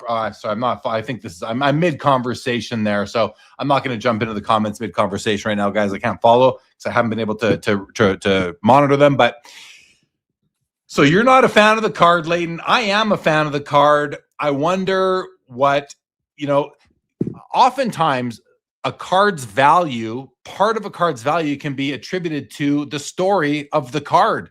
And oftentimes that story is not specific to a certain copy. It's specific to the card, like the 52 Tops mantle, high numbers, dumped in the Hudson, all part of the lore of the card. This particular copy has a story. It's like a provenance type of story, right? It's what it went through. Talk about going through something. This card, first of all, lost all of its limbs. And then it grew them back. Like talk about surviving a crazy, situation. It's just kind of funny. I don't know. I think it's cool. I'm curious what it's going to sell for. Do you have a guess on the sale price? You know, I haven't thought about it. If I'm going to put a number on it, I still think it's going to be north of $1 million. I think so I was talking to probably David Chase the other night, or Joe Perot, one of them, and we were talking about how, you know, a restored copy recently sold for like 1.7, 1.8, somewhere in there. This is a nice copy despite it being yellow. Maybe if this copy was a restored copy, but was like the actual card, it might be $2 million, let's say. Like, there was never the die cut, I'm saying, but it looked this good. Sorry, I'll put it back on the screen. It looked this good. I would think that this card, if it was authentic, because I don't think it's really that authentic, but if it was, I think it's $2 million. So then, because it isn't, maybe you cut that in half and it's $1 million, because half of it's authentic, right? The inner part of Honus is actually authentic. The outer part isn't. I think 50% of the card is authentic approximately. I can't do the math to calculate it, but I'm going to say, for ease of discussion, 50% is authentic, 50% of it is not, to the name on the bottom of the card and the label. So 50% of $2 million is $1 million, but I want to give a premium because the best part of the card is authentic. So I give it a significant premium. I put it at I think it's going to sell for north of 1.5. I'll take the under. I'll take the under. You're taking the okay. I love it. So, but do you think 1.5 is a good over under? I would have put the over under about 1.24, 1.35, something like that. 1.24 to 1.35. I feel like that's that's why I quickly moved to the under on the 1.5. So you're like 1.3. Yeah. I feel like there's a little bit more challenging, but I feel like at 1.5, I'll definitely take the under. Okay, so Leighton is at 1.3 million. We're just guessing now. We'll follow up on this. I have no idea. Yeah.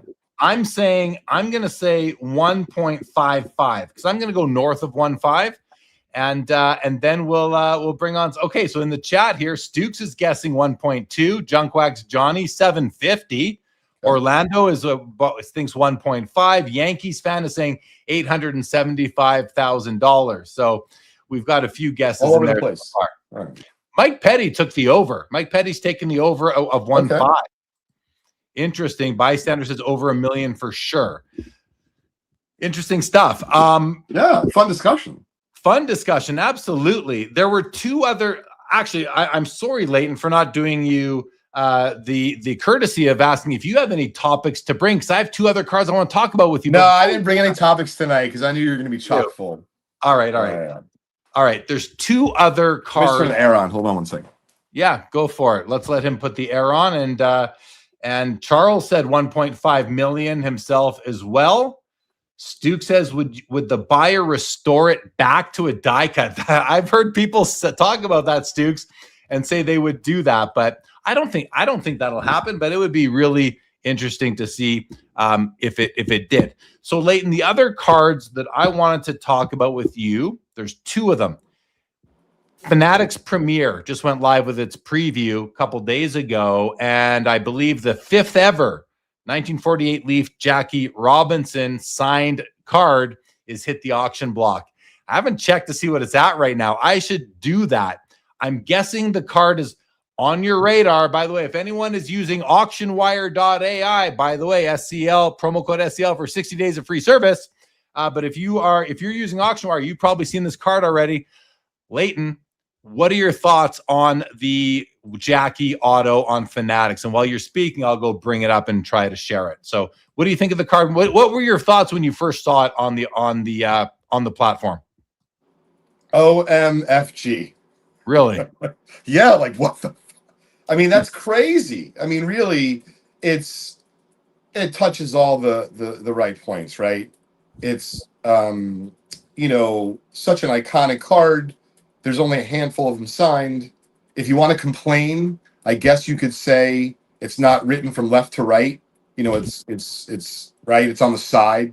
But if that's your biggest complaint on this card, maybe you'll get a deal. But one of the things that I haven't read the auction description, I'm curious is there anything about the provenance of the card? Because I'd love to know about, the history of it. Good question. I do not know about it, but if we just dive into the description here on the Fanatics Premier platform, I'm not seeing 48 Leaf talks about the card leaf manufactured after the 48 season. Robinson signature runs beautifully down the side in blue ink, assessed as an 8 by PSA DNA. Doesn't seem to be anything about the history, the path or the journey this card has taken from 1949 through till today. It is beautiful. I know my buddy Tony on Southern Collector 14, as soon as he saw this card hit, he released a video about it because this is something he would like to own, and I think many people would. What does it mean, Leighton, to go from 4 to 5 copies on the population report of a card as significant as this? I don't think it's that big of a deal because of the demand. So I don't think it's a big deal there.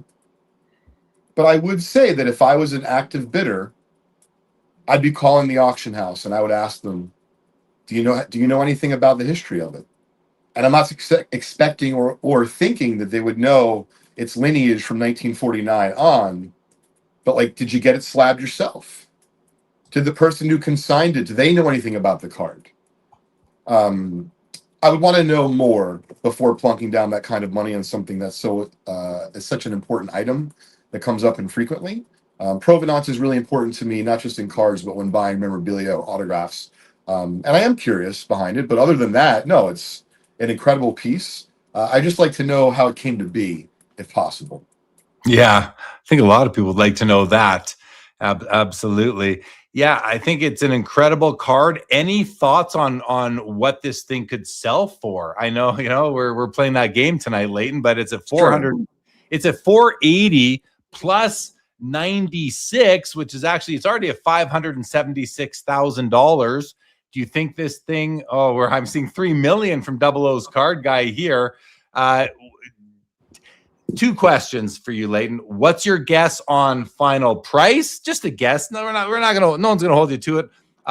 Obviously. And number 2, is this the most significant vintage baseball card to sell in the last long time?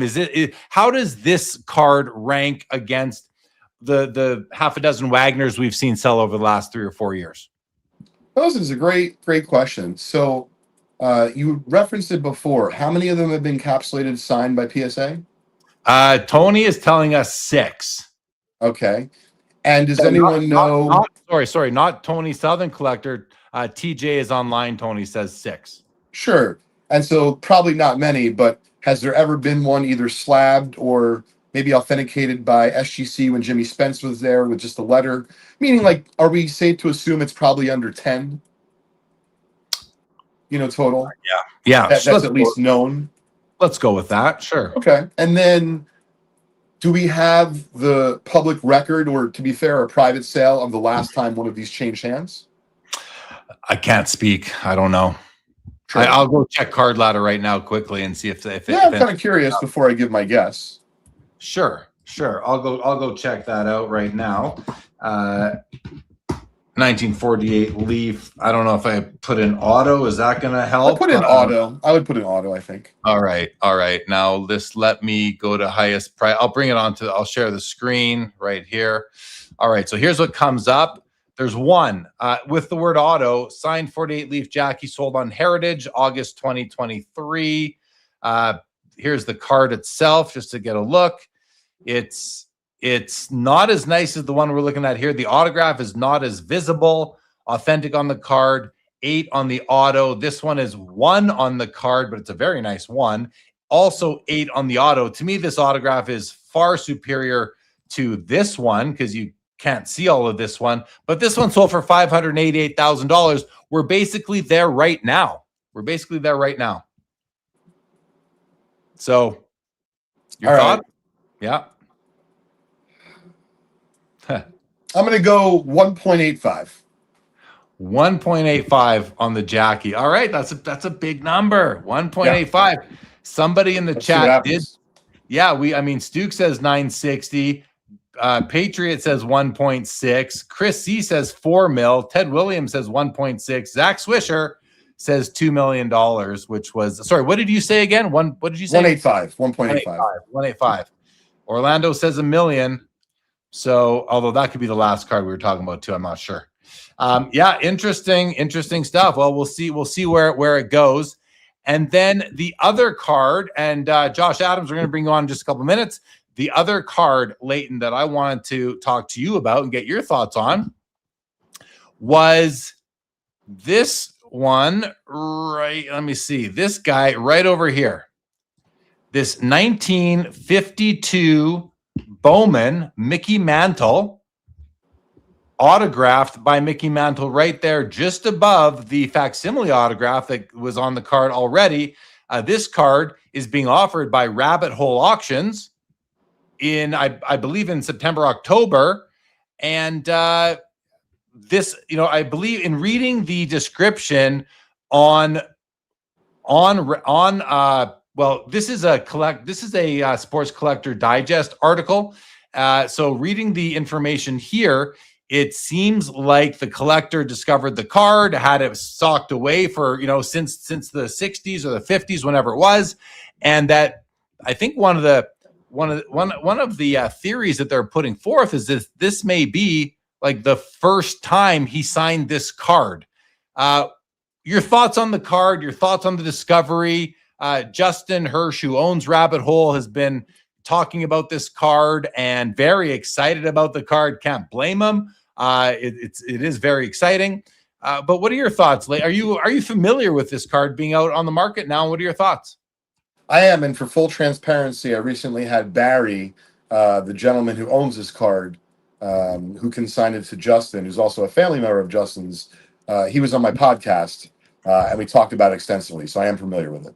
You are, and my bad. I remember seeing that video that you did with them, so of course you're familiar. Oh, it's all good. You don't memorize everything that's going on in the hobby, Jeremy? I do not. I'm guilty as charged. I do not. What do you think about these old tape marks? Like, to me, they add character, they add story. I prefer they weren't there. Any thoughts on what this card could sell for? So I think that Justin mentioned this. Didn't Heritage just have one not that long ago that sold for about 90,000, or am I mistaking that? Meaning from that collection that they had? Another tidbit I don't have memorized. Okay. It's okay. We'll let you pass.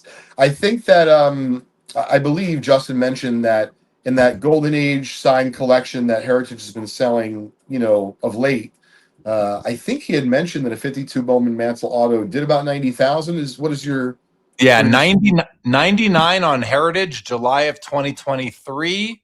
But January 31st, 2026 on Heritage, 91.5 for this copy right here, which looks similar. Well, it doesn't actually. No, it doesn't look similar. The card's much different. Same card, but different wear and things. So, but yeah, this one here did 91.5. And then up until then, we're lower. We're in the 21, 22. I couldn't see so well, Jeremy, because of my screen small, my phone. The one that sold recently in Heritage for the 91, is that a vintage signature? Oh, yeah, it's vintage. Okay. I'm blowing it up. Yeah, it's a vintage signature. Okay. It's a vintage. You're saying the signature above the facsimile is a vintage. Yeah, it's vintage. Yeah. And then, so is this a vintage signature as well? Yeah, definitely. Yeah. Okay. All right. If I had to guess, somewhere about the 100,000 range, it's possible that. Yeah. More. It seemed if these two, I think the difference might be in the story and the fact. I mean, you had Barry, the gentleman who owns it, on Trading Card Therapy. I'm sure they're going to do a media tour about the card, sort of a small scale media tour, I'm guessing, and. It's congratulations to Rabbit Hole Auctions, a newer niche sort of auction company, getting a headliner card on there. Their logo is right up there. I do some shows with Justin, helping to get the word out about the auction. So this is another this is a feather in their cap over there at Rabbit Hole, and it's cards like this that can help bring you. Someone did ask, is Rabbit Hole linked in with Auction Wire, Leighton? Do you know that is an Auction Wire? Oh, so Rabbit Hole's items do appear on Auction Wire, yes. There we go. There we go. All right. Well, so yeah, I just wanted to kind of get your thoughts on those two cards, the Wagner, of course. Let's bring Josh Adams on the screen and get his thoughts on a few things. Josh, you get to join? Let's go. What's up, buddy? How are you? Good. Hey, Leighton, how are you? Good. How are you, bud? I haven't seen you in a while. I know. I'm excited to see you at the show. It'll be fun. Yep. Absolutely. Jeremy, good evening. Hello, Joshua. Welcome back to the show. Thank you for being patient with us here. And really quick, you've been paying attention there. What do you think of the signed Jackie, the signed Mantle? We've got a couple of value guesses. Oh, and the Franken Wagner. Do you want to share your thoughts on what do you think? What do you think of all these things and their values? So I have no thoughts. I don't like signed cards, so I'm going to stay away from that. But I think the Wagner, I remember when it sold in REA in like '98, I think, right, Leighton? Yeah, that was a long time ago. That's so I don't know. It's called. Maybe they also. Leighton said they maybe they did a different background to show that maybe it's like a unique type. I had a different thought. Maybe they did a different background, so it could, like you said, once it gets in the stream of commerce and someone buys this one, they could crack it out and try to pass it off as a authentic, non-altered, non-restored version. So everyone's going to know this one was the restored version. It's like a watermark almost. Yeah, I thought of that. But so otherwise, very good show, Jeremy, so far. Well, good. I'm glad you've enjoyed it. Did you? And I didn't ask Leighton about and I don't need to bring you guys into we'll get your thoughts, Josh. I don't want to drag Leighton into the collectible assets on heritage. I don't want to drag you into that, Leighton. I'll definitely drag Josh into that after you leave, Leighton, and get some of his thoughts on that. But Leighton, I mean, I know you didn't come with any topics, anything. We've been talking a bit here on a bunch of different things. Anything else? Any big interviews that you got coming up on trading card therapy? What else is going on? How are you? And with that, how are you doing getting ready for the National? Things are insane. I know how many days are left. We got to work, night and day. But really, I've had such an amazing day with my son and an old college friend and her kids. And I brought her son some Pokemon cards, and I brought her daughter some Lorcana cards. And check this out. Her daughter, who's super young, like 4 or 5, wanted to be like her older brother. And so I took some pictures. She literally hand drew, they're scribbles, but she filled up 9 pocket sheets with cards she cut out of construction paper because she had no cards. So it was just really cute to see the love of cards at such a young age. And then, just be able to spend some quality time with my son down at the beach. It's been a great, great day. I'm looking forward to tomorrow. And in terms of the National, listen, it's going to be an amazing show. Fanatics Fest, which we're not setting up at, but I'll be attending. I'll be there next weekend. And I didn't know how much time we had left in between, now and the National. But we do have some special things planned for the National. And even though this is kind of very impromptu, I want to kind of leave this to you, Jeremy. You don't have to give this away tonight, please. You can figure out how to do it. But it is our 20th year in business. Congrats. And thanks. And I'm really proud to not just be in business for that long, but proud to be doing something that I love doing. And so I know as a really young kid, when I was like 13, 14, 15 years old, I'd heard of the National. But most certainly, like I remember going to my father. Yeah, he was laughing at me. He's like, you're not going. What are you talking about? You're not going to this. And I remember being about like 15. I'm like, no, Dad, I have the money. I can pay for my plane ticket. And he's like, yeah, who are you going to go with? I'm like, well, I don't know. I'll just go. I just figured it out, right? And obviously he didn't let me do that. But I remember being, very envious. There was no YouTube, all that kind of good stuff.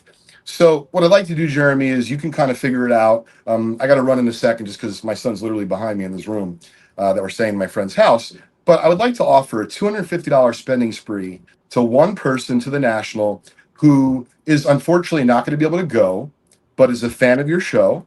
And you know how long you and I have been collaborating and doing stuff together. It's just really my way of saying thank you.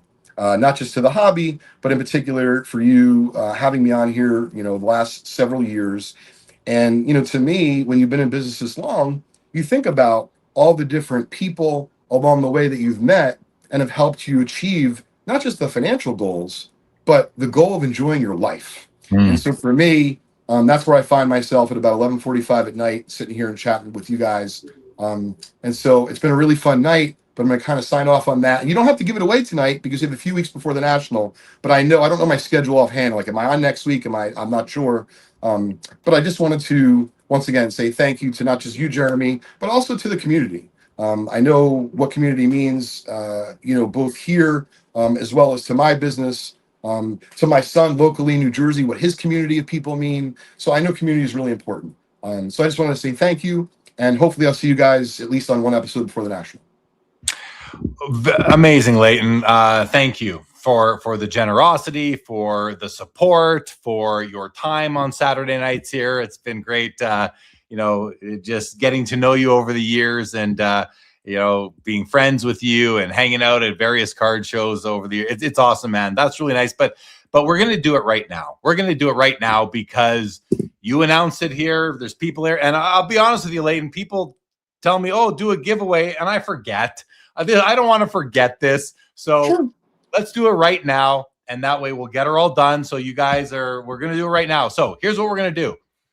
And thank you again, Leighton, for doing this for the Sports Cards Live community. It's my pleasure. You got to be here now to win, because here's what's going to happen, guys. We've done this before. I'm going to share my screen. You're going to see a hashtag with a word after it. In order to qualify, you have to put it in the chat exactly like you see it. Do the hashtag and put the word just collect. All one word, hashtag just collect. Put that in the chat. Only do it once. If you do it more than once, they won't count. Go ahead, get your entries in, guys, and $250. And Leighton again, Mike Petty puts hashtag fake Vince. That's not gonna work. Not gonna work, Mike Petty. But we love it. Leighton again, $250. This is a credit at the Just Collect booth at the National. Is that what? No, they can spend it anywhere that they would like. And if they're not able to make the National, I'll be happy to try to spend that for them in a way that they'd be happy with. But no, it doesn't have to be with us. It just would be for someone who wants to spend, some money at the National, enjoying, buying some cards. What an incredible gesture. Thank you for doing that. The entries are coming in, guys. I'm showing 196 people with us right now. We have 41 entries so far. So we'll let it run for a couple of minutes here, or at least a minute and a half or so. Leighton, you don't need to stick around, but it might be fun to see. Why don't you grab Crosby and say, hey, check it out. I feel bad because really I'm like keeping him up. I can see he's like tossing and turning. So, but I'm happy to stay for another minute or two. But no, I don't want to wake him up to come on here. I want to let the people who are a little bit behind get there. Sure. If for anyone who doesn't have YouTube Premium and you're seeing ads like there, I want to give that thing a chance for those people to get past that. So we'll let it go for like another minute or two. And then we'll do the draw. We'll know who the winner is. And in order to get the prize, everybody, Leighton, should they just DM you or email you or how do you want people to I would say just email me before so that we can be set up and you could be comfortable that you can claim your prize. So just email me direct, Leighton@justcollect.com. Leighton@justcollect.com. And we'll make sure that name is associated to the username in here. So, now we're up to 202 people, and we've got 50 entries. So we'll just that's awesome, Leighton. That's great. Now, are you at the National, Leighton? Are you going to be? That's a dumb question. I'm going to ask it anyway. What are you more excited for? Being at the booth, selling cards, or walking the floor and buying cards? Walking the floor, buying cards, meeting people, the dinners, the trade nights. I go to a lunch with my friend Jim and his friend Bob, like on the Wednesday at Gibson's. Like, all these little nooks and crannies are really what makes it for me. And I know he's sleeping right now, but I'm really hoping that if it's not next year, it'll be the year after, that my son will be able to join me. I'm really looking forward to that day. No doubt. All right. Well, we are at 54 entries, guys. So let's just do the old 10, 9, 8. 765-432. And Josh Adams, give me the one. It's you. No, with your voice. 1. Draw. Here we go, guys. Good luck, everybody. The winner of the Leighton Sheldon giveaway for the National 2026 is going to be Yankees fan. Way to go. Congratulations. Yankees fan on winning the giveaway. And Yankees fans been in the chat quite a bit over the past while. So thank you to Yankees fan for being here. And everybody who entered, thank you for entering and for being a part of the Sports Cards Live community. And again, thank you to Leighton for doing that. So Yankees fan, send Leighton an email, Leighton@justcollect.com, and he will take care of you there in that way. All right, Leighton. Thanks again, buddy. We'll see you soon. We'll talk this week. And just oh, there we go. Yankees fan says thank you so much. You're welcome. Great? Yeah, hopefully we'll do a vintage spotlight before the National. Oh, yes, sir. Absolutely. Thank you, Leighton. Take care, buddy. Take it easy, guys. See you later. Thanks, man. Bye. You man. That was great. Thank you, Leighton, for that. Wasn't that cool, Joshua? That was awesome. That was great. All right, let's bring David. Nice of him. David Chase has joined us as well. He's a bit early, but we'll bring him on. Bring him on. Hello, David. Hello, welcome back. What's going on? Hey, Josh. Hello, Sharks. How you guys doing? Good. All right, listen, and Joe Perot is going to join us in about 10 minutes. Listen, we've had an action-packed episode already, and there's some things going on of the Wagner T206, the Franken Wagner, the collectible thing. So originally, I wanted to have Joshua on. I wanted to have Darren Rovell on for longer.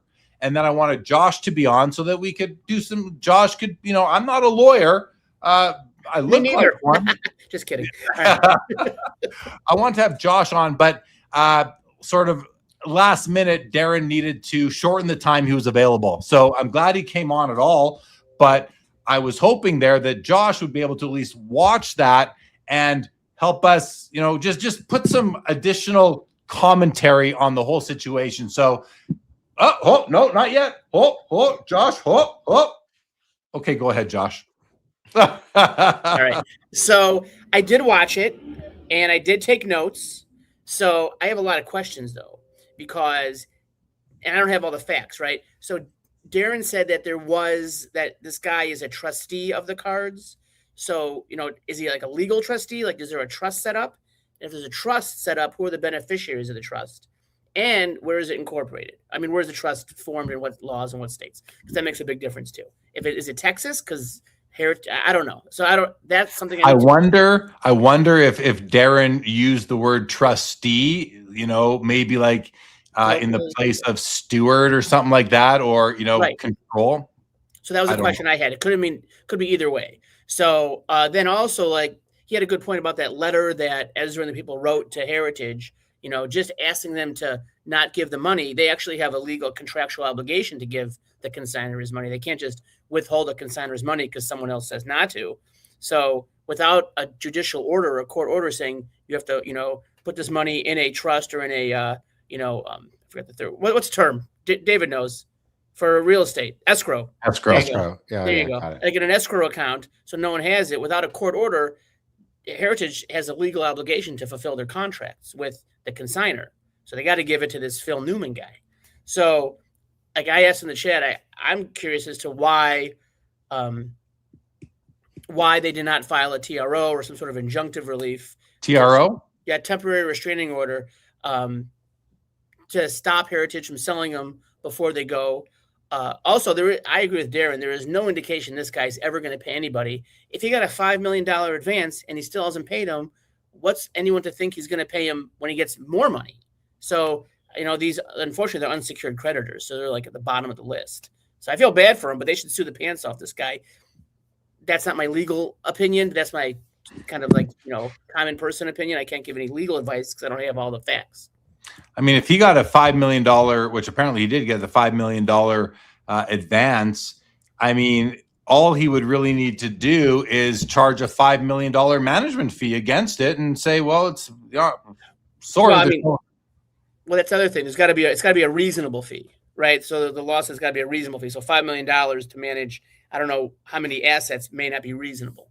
I think it's 100. I was told 130 totaling about 20 million. So he got 5 so far. He might get more. He will get more if it's paid out.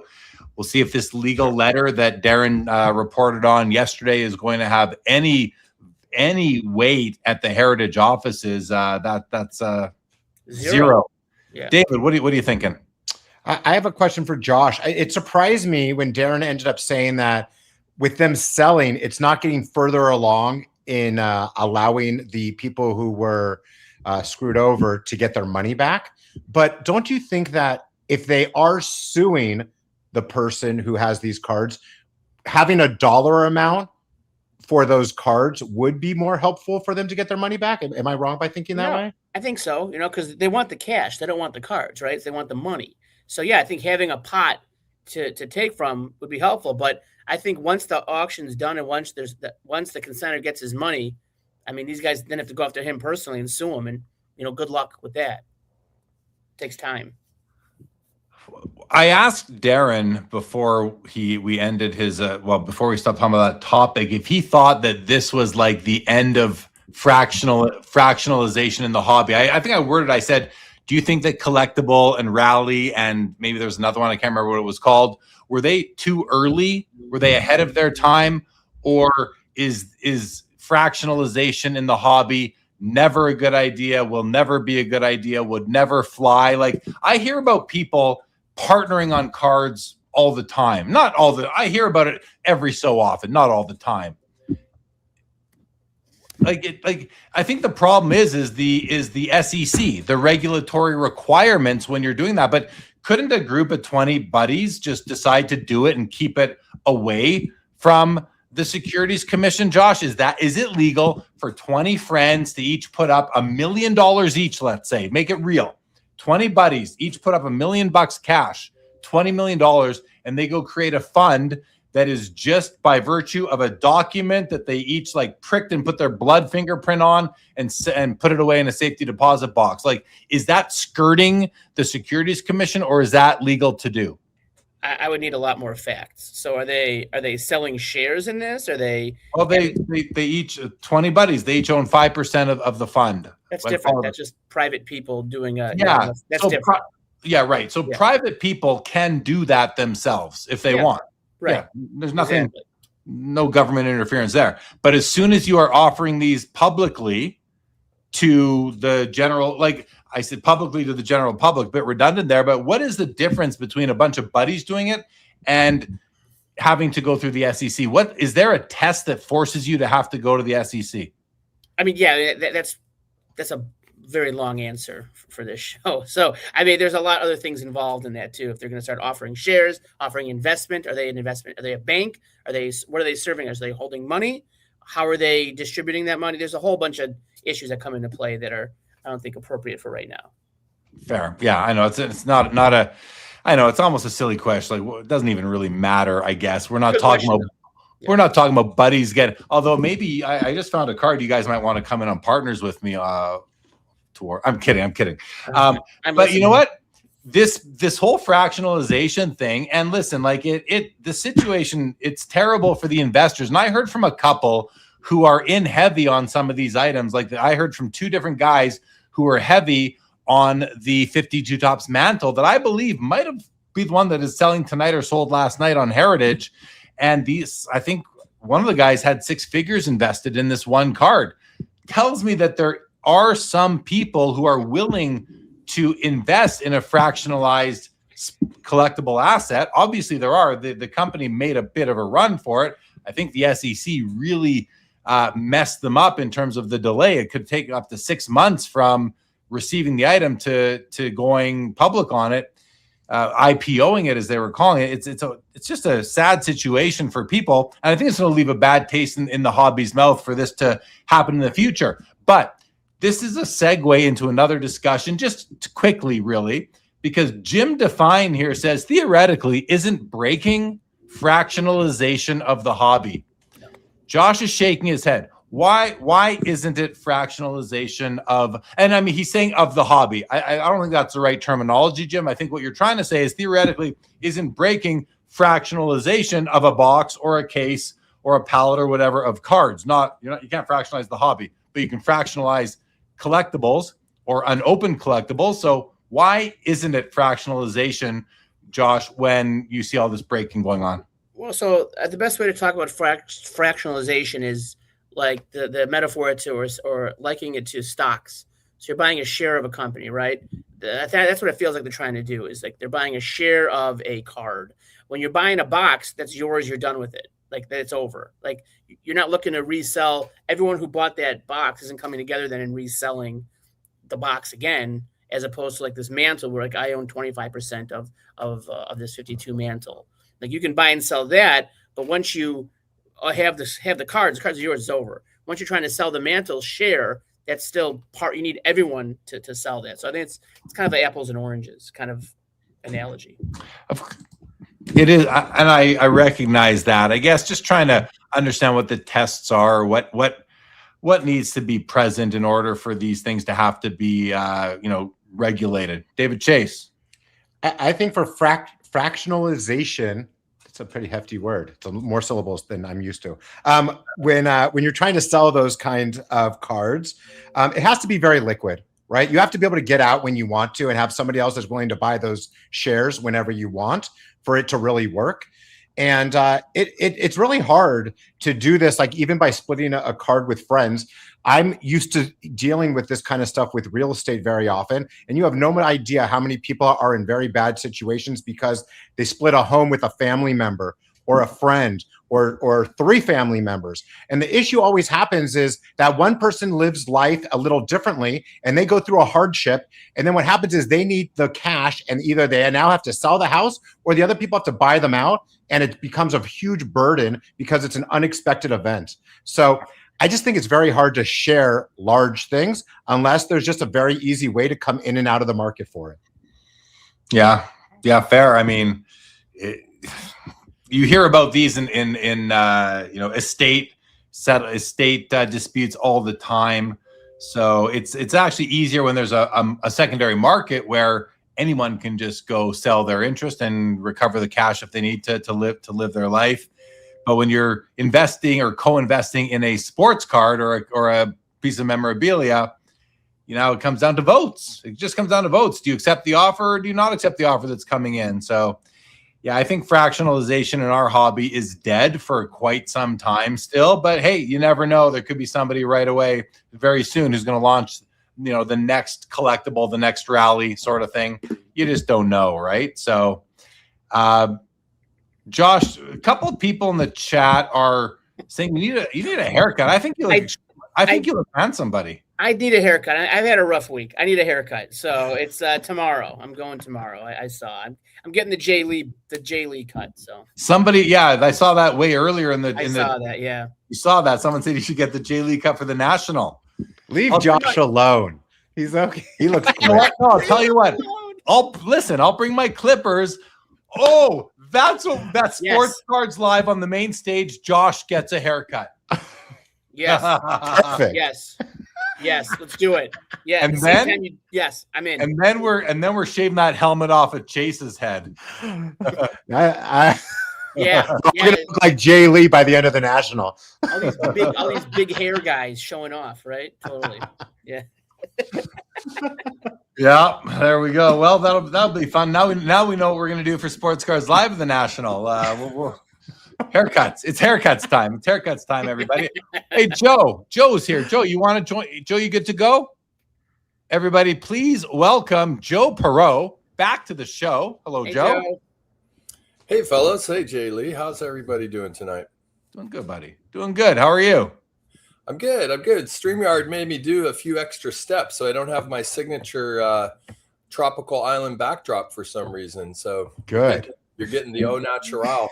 We're getting the guys. We like to be transparent here. We're getting trans. Hey, he's no longer Beater Joe. He may not be Rodeo Joe. He is now Transparent Joe, and it's good to have. Oh, wearing the Card Ladder hoodie, Joe. Very nice. Where'd you get that one? Was that West Coast Card Show?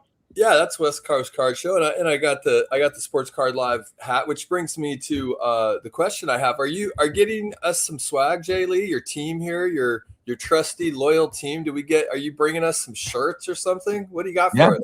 Yeah, shirts. Yeah, Shirts. Yeah, Really? He's bringing us the special card that he ended up. That's a new find. He's bringing those for us, I think. What, the 48 leaf Jay Lee?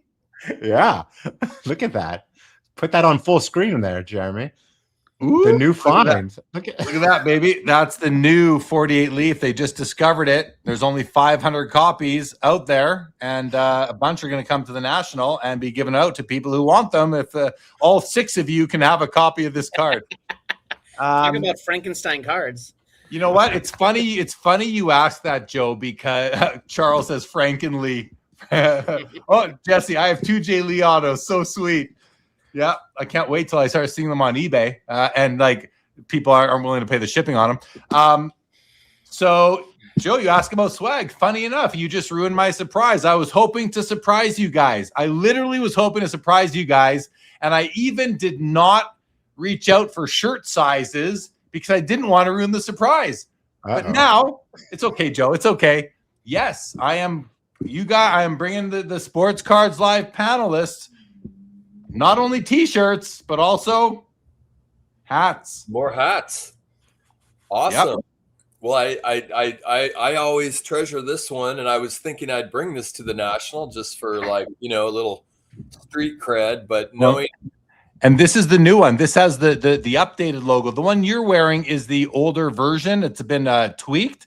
So this is the exact hat that you guys will be getting. I think so. I put in the order. And these items are being brought to us at the National by somebody who is going to be there. They're bringing them to me. I ordered So anyway, I am, Joe. I am bringing the team some swag. What about for your legions of fans? Are you bringing, hundreds to sell or allow people to represent Sports Card Live Nation? We can have a nation too, right? Greg has a nation, Midlife Nation. We can have a nation too, right?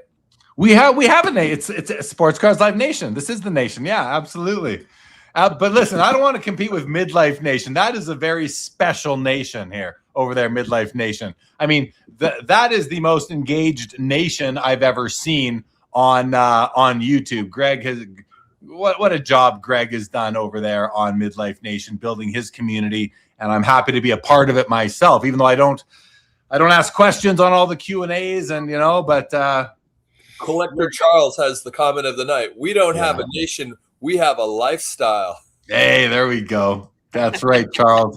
That's right. We have the lifestyle. So you asked how many. There are going to be some extras. I think actually, let me check my order. I can go look at the text message I sent to my buddy who is going to be producing these. It is his business.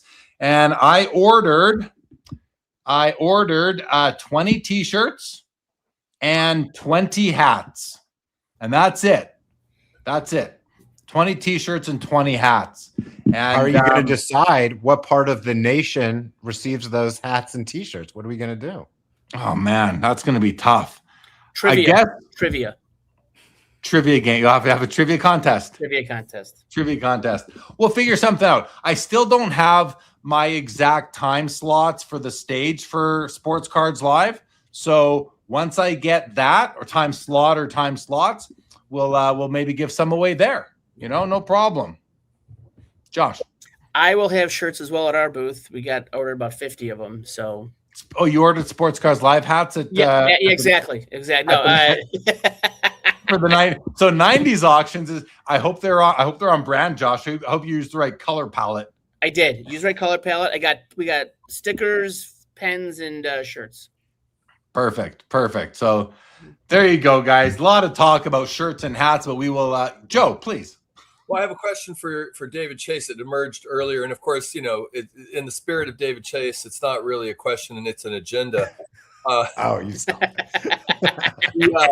The question, though, is some of the people in the chat were giving you a little pushback, like, why would you wait if there's a card that you've fallen in love with in an upcoming auction? I think one ending maybe Sunday night. I'm not sure which auction, but like, Did they move the needle at all? Did that pushback from the chat move the needle in terms of you not just sort of saving for the national and striking while the iron is hot? Of course it moved the needle. The chat are my people. Whatever they tell me to do, I'm on. But you know, like that, I like hearing all of their responses. But you know, it's not like I'm out in those auction, you know, the auctions that are coming up. I was really just saying how annoying it is that there's so many nice cards on these auctions that are coming up. Really, the thing that's going to determine, I'm not buying like a huge thing this Sunday. So thankfully that's out of it. But some of it's going to depend on what sell on Monday on our live stream that we're doing together, buddy, on Greg's show. So like that's going to be, I mean, I have a lot of dollar amount of cards that I'm showing. 11 cards, but they're pretty big cards. So if I sell none of them, then I'm probably not going to. There's a chance I'll either do the auction or the national money. If I sell a bunch, maybe I'll get both. Who knows? So that's kind of what's determining it. I have a question for David Chase. When do you want to sell that Kel? That Kel, let me know if you want to do it tomorrow or Monday. Either one, I'm happy to buy the Kel from you. So that's fine. I'm embarrassed to tell you what I'm asking on that, Kel, Josh. That's the problem that I'm having. I would be too, but it's okay. So, I will text you and do it because I am going to be having a 1948 short print leaf Kel, which a lot of my leaf friends have been talking about, but I'm really not responding to them because I'm a little embarrassed for what it would take to get it out of my hands. Hey. And that's why it makes me feel bad saying it to a friend. I got it. Honesty. Hey, please, you know, money's spending. Let's go. Yeah, right, but I get it. David, you just said. Do you have a question for me? Me? Yeah, I do. You just said that you're not buying any big things this Sunday, tomorrow, and you and I were both kind of going gaga over the same card on Fanatics Weekly ending tomorrow. I know there's some great stuff on CIA as well ending tomorrow, but we were talking about a specific. Can I say the card? No, because it's on the premiere. Oh, it's the premiere. It was the premiere. Yeah. Oh, okay. Because I'm looking at the weekly. I'm like, I don't. You asked me before you said. Okay, so you know I'm gonna. So you okay? You guys have to wait till the premiere to know what I'm talking about there. Sorry, I'm happy about because it's after Monday. You know. Yes, fair. It's 2 Thursdays from now. The premiere, actually. Yeah. Before the national, right before the national. Lucky me. Great timing. You know. Exactly. Does anybody else have any questions for David Chase? Josh, go chat. I just want that Kel, and then we'll call it even. So that's fine. All right. You guys are so funny. Can I make a comment about no? Like what your episode, like the cards you were showing before we came back on, like the Wagner and stuff. Yeah, yeah, absolutely. Before you do though, I just want to say, Chad Shipper, Chad. Make sure you remind. Oh, Josh is giving a cheer for Chad. We love Chad Chipper. Chad, make sure at the national. I'm bringing something. Someone sent me something to give you at the national. Make sure you remind me to give it to you. You can just say, "What did you have for me?" It's not for me, so you won't be weird asking me for something. But I am bringing something. I'm muling something to the national for you, Chad Shipper. All right, David, what did you want to ask? Not ask, but just wanted to make a comment about the Frankenstein Wagner. The thing, I do not have like an ethical problem with what they did. I understand with Jeremy saying that he likes it that way. I kind of went back and forth. There's a part of me that was like, oh, I kind of like it the way it is. And a part of me likes the die cut just because for me, I don't think of it as the Wagner because the Wagner's out of reach. But for me, I think of it as the 48 leaf Satchel Paige card. And if it looked like that, because there's a chance I could own one of those some days. And I think I would rather be the die cut version because it would just be a funny thing to show my friends. But I get it the other way. But the main thing that a couple of points that I wanted to make on this. Number one, this shows why we need to know the reason for altered or restored. There needs to be more information where when we see that on a slab, we need to be able to punch in the cert on whichever grader it is and find out the reason for it, right? If it's altered, we need to see that it's because it's trimmed or whatever, or because it was whatever other reason why it was like that. If it was refurbished, then we need to see the process of why it was refurbished, and we need to see the story. Because if you're going to put in there that a card has been restored, then it needs to have a paragraph description of how it was restored. It needs to have, like, if you're going to get that designation, we need to be able to read a story about it. And that should literally be on every certification, in my opinion. The other thing that kind of makes me a little skeptical is that it's in a CGC label. And it makes me sad to even say something like that.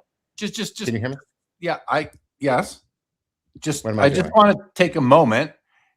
You just said something critical there that I think you can't just fly by. Go ahead. I was literally giving you a hand because yes, the fact that we don't know the story behind these items that are being slabbed by these trusted third-party authenticators and graders, yet they don't tell you anything about their process, is complete bullshit. Like, it's complete BS.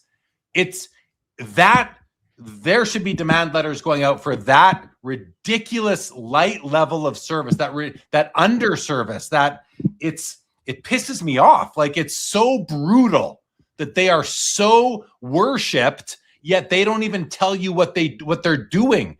It's a freaking joke.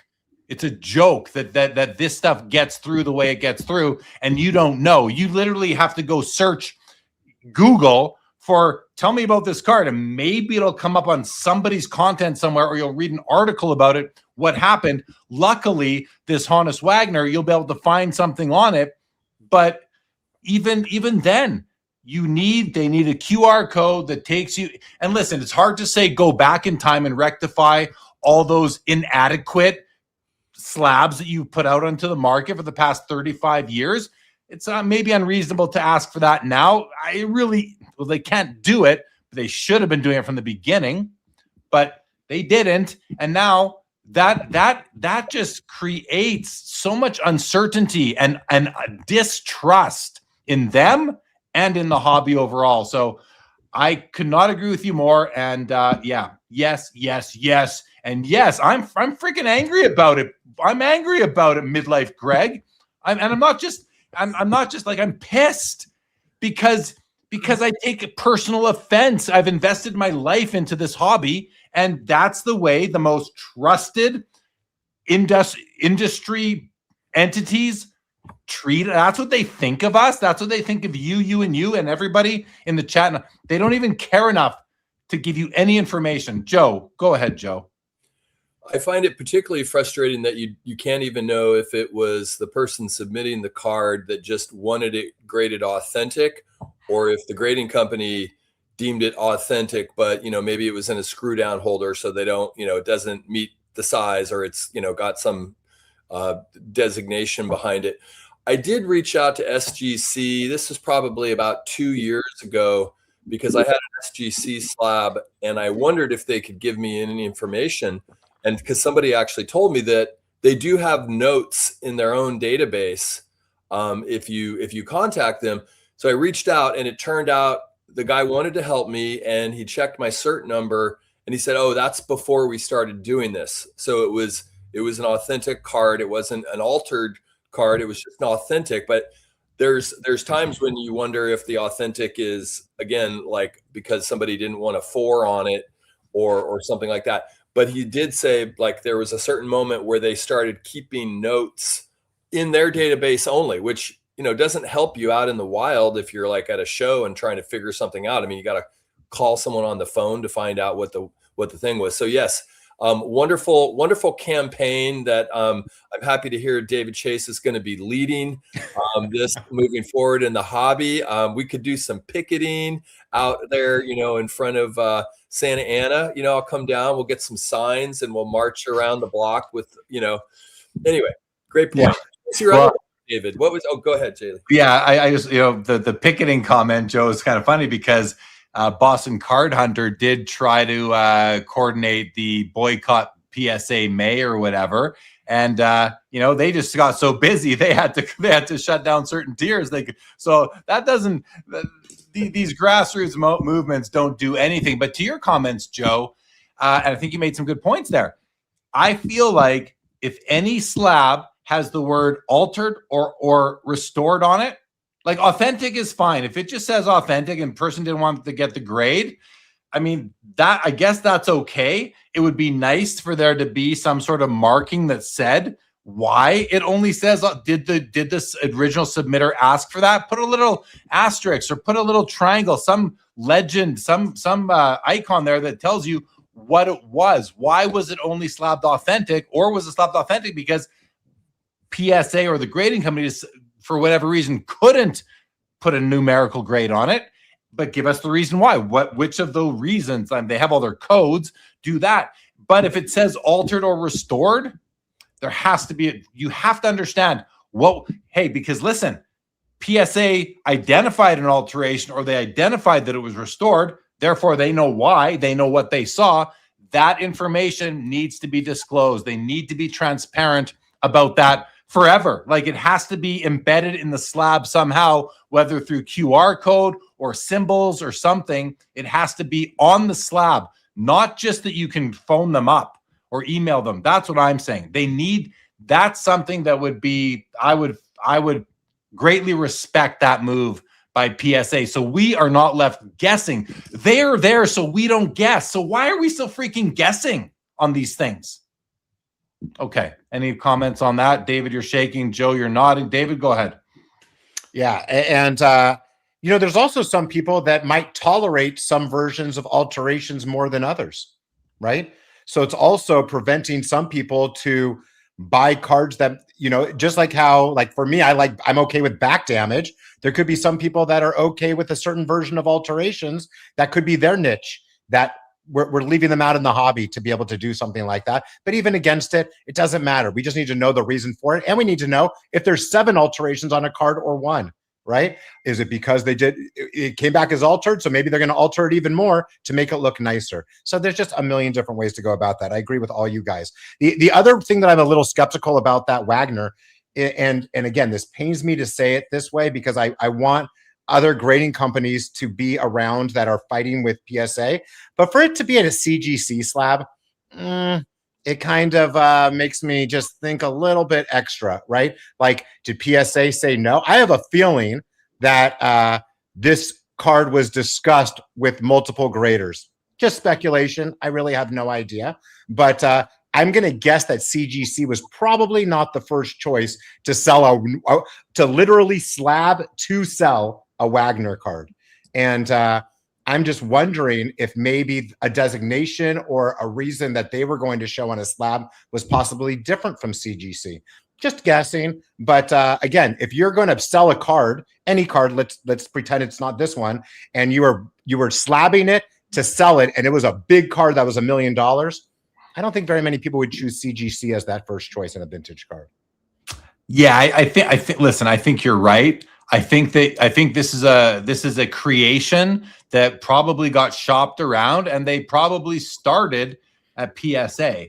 Probably did. I mean, not because PSA is going to be the most transparent about it. About what there's not that PSA slab would communicate the story of the card on it, but because it's PSA and PSA's cards go for the most money apparently, and all those great reasons, right? So. Yeah, I said this earlier on in this show when Darren was on that, and I'll just put the card back on. There's the card we're talking about.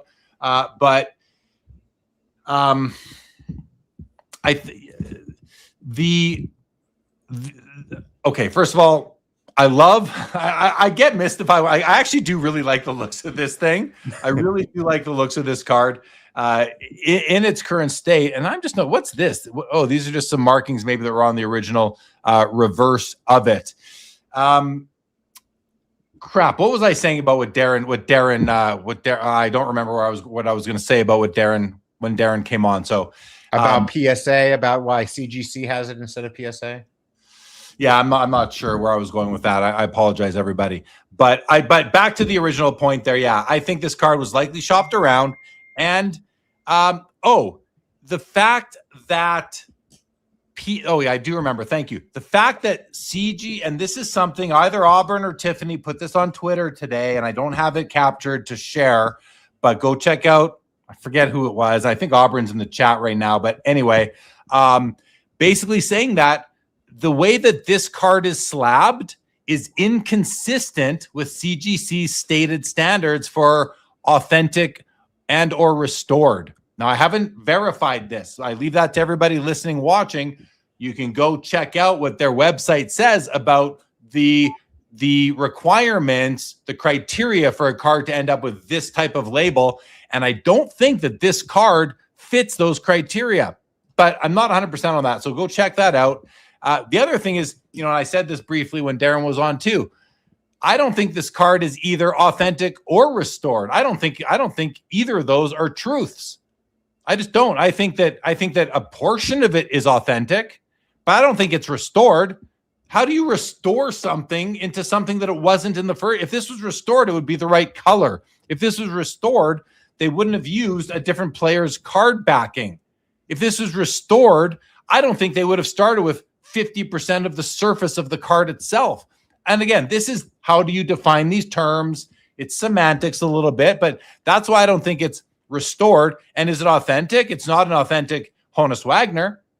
50% of it might be authentic, but how do you get away with saying that the whole thing is authentic? Or not how do you get away with it, but how did they at CGC, how were they able to reconcile this descriptor to this particular card? And listen, I don't know. Oh, Auburn says you're correct. Tiffany is the correct source. They include links directly.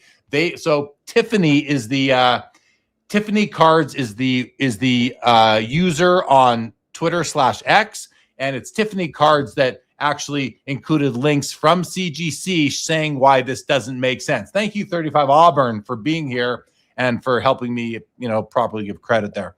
So anyway, it's interesting, and these are the things that that grading companies can do if they so choose. There's nobody controlling them. They can put whatever they want on these things. They can do things that are in conflict with their own stated standards, and there's really nobody to push back except for the hobby. And the hobby is more concerned about how much money they're going to get for their cards than what the grading companies are doing. So we know that. So then the question becomes, because listen, we talk about this a lot. I don't want to just sit here and complain about things. I want to propose solutions, but also propose ways to exist in this landscape of BS a lot of the times. And I mean, just to address that, how I can just speak to how I do it. I focus on what I like. I assess the card before I even consider the grade by the grading company. And I'm definitely not right at making sure that every card I've ever bought wasn't trimmed or a counterfeit or all that or altered in some way, because they're too good at it. So anyway, lots there. Who's got some thoughts on this, on any of this here? Joe, go. I don't, because I'm too busy searching Tommy Leach T206 cards, because I think there's going to be a sudden run on Tommy Leach. That's the zag to this whole thing here is let's go buy the Tommy Leach cards. Yeah, there it is. We showed it earlier, Joe. I actually might have that window open still somewhere. I don't. Yeah, the Tommy Leach. He's not cheap. I mean, he's not $1 million, but he must be like at least a semi-star or something. I strangely just before I think it was Leighton mentioned Tommy Leach, I was trying to think through all the T206s that I knew of that had yellow backgrounds, and I literally came up with that name mere seconds before, just to pat myself on the back. Yeah. Well, I like, Junk Wax Museum says restored or rebuilt. To me, rebuilt. This is rebuilt. Now, it's rebuilt using an authentic T206 card, but it's not rebuilt using, listen, you think about restored, you're not thinking about starting with 50% of the surface of the card. You're thinking about starting with 95 or 7% of it. So it's just. I will say it surprised me when you found those two little blemishes on the reverse, but I'm sure they were probably more focused on getting a really centered card, which that one certainly has. But I mean, now I'm thinking about that. And that point, I forget who mentioned it, but somebody said like maybe they should have had maybe a more accurate representation of what the card is a restored Honus Wagner / Tommy Leach card, right? Because it's both. It's like you said, I mean, 50-50, 60-40, like we're not exactly sure what the biomass ratio is, but it is both of their cards. And that is more accurate, I would think, than just a Wagner, although I guess Wagner gets the spotlight. Well, yeah, saying like, you know, naming it on the slab is like, you know, half Wagner, half Tommy Leach. You can't see any evidence that it was Tommy Leach. Even the background could have been another player, I believe. Maybe not. Maybe that background, maybe this background is very specific to Tommy Leach. Again, I was calling it the Walter Johnson portrait background just because it reminded me of it, not because I was saying it was that, but there's no evidence that this was Tommy Leach unless you literally peel Honus off of the surface of the cardboard, which I wonder if anybody would do. I doubt it. Gord M says remanufactured. That makes more sense to me than restored does. Charles says refurbished. Yeah, I could get behind that as a descriptor for it as well. So interesting situation. Oh, sorry. Go ahead, Joe. I kind of just wanted to like compare the one. I think this is a PSA 5 I have up, just like kind of looking at the tone. Can you see the gradient in the background of that card on your phone when you look at it yourself? The gradient of the yellow? Yeah, it gets darker as you go down. A little bit. It's pretty consistent actually to me. That one looks consistent, right? Look at this. This has a clear gradient going through it. So in any event, David, you were wanting to talk. You asked about that card. Sorry, I think I kind of jumped in there. You were mid. No, I ended up saying my second piece, but just as you guys are speaking about it, there are a few T206 cards that have an orange background. So I know that maybe the photo was a little too high to just cut and paste that Wagner. But when you showed that card, that other Wagner card that was like cut up into 17 pieces, they obviously can do pretty amazing stuff with restoration these days. I think that they should have put in a little bit extra money and made the background the color that we all expect the Wagner to have. If you're going to have a card like this, that's going to go for $1 million anyway. I mean, what's the difference? You're already restoring it to a crazy way. Why not make it a little bit more like, why is it just a cut and paste job? Why not go a little bit extra? What do you think? One consideration I wonder is if the sort of figure of Tommy Leach more accurately mirrors the Wagner figure, and they were so that like the background had some import, but more so the right shape. And I mean, it is interesting that it's a Pirates card. I don't really know. Like, it's not like you're using the uniform because that's Honus's uniform, I'm assuming. But, you know, David, your question about why go with the yellow instead of the orange, and I think Darren Rovell said something similar. Like, it really comes down to what the person who ordered the restoration or the rebuild or the whatever, what they asked for. So you'd have to get into their head. But at the end of the day, like, I really think, like, who cares? Who cares what color? They could have used purple or red or green. It still would have been a very unique, not authentic Wagner. I don't think it's authentic. I don't think this card is authentic. I think a portion of it is authentic and the other portion is not. So, I mean, I don't really care that they use this yellow instead of going with the orange.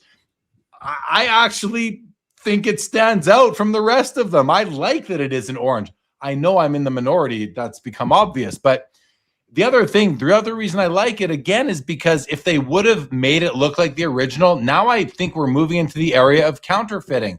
We're almost trying to fool somebody, whether the grading company puts authentic, altered, restored, whatever they put on it. I still think if it was made to look the same, I'm feeling like whoever did it is really trying to trick somebody and to sell them what they think might be an original. So I'm glad they didn't go with the original color for that reason. I think it looks cool. I would love to own it. And I'm also in the minority where I prefer it in this shape here than I do this. This to me is hideous. I think there's nothing. I have no interest in owning this. This to me is ugly. To me, just me. Go ahead, Josh. I love it. I'd buy this one. It's fantastic. Some kid probably cut this out. I love it. I'd take that in its original state. And look at this. Jake says should have left it cut. You know, we've seen that throughout. A lot of people prefer it in its authentic die cut, which is completely trimmed and altered. It's trimmed and altered in its die cut form. It's almost weird that the hobby is giving it this like special status that it's the die cut Wagner. Guys, somebody took a scissors, like Josh said, a kid took a scissors to it. And Ron Fig says the cutout tells a story. Guys, this tells more of a story. This tells two stories. Again, I don't care what anybody else thinks. Like, it doesn't matter. I'm just sharing my thoughts. Can we take a poll? No.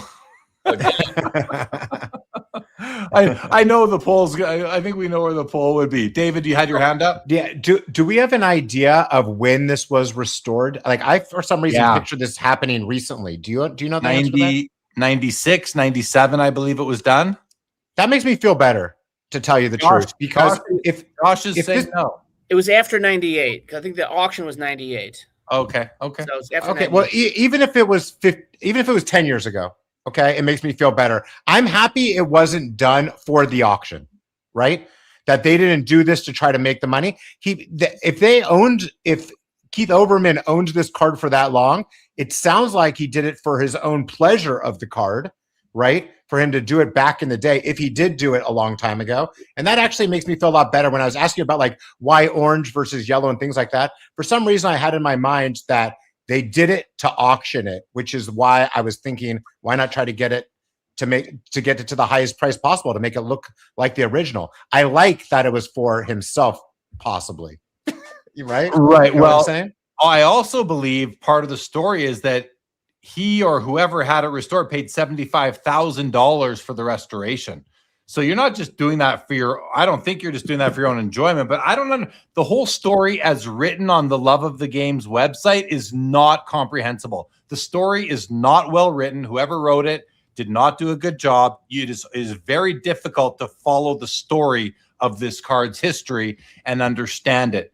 Now, if I could just do, I want to bring up this comment by Cage, but while I do it, I want to share this visual here. Cage says, take the die cut off at his head and make two restored ones. Well, right. That's the problem, Cage.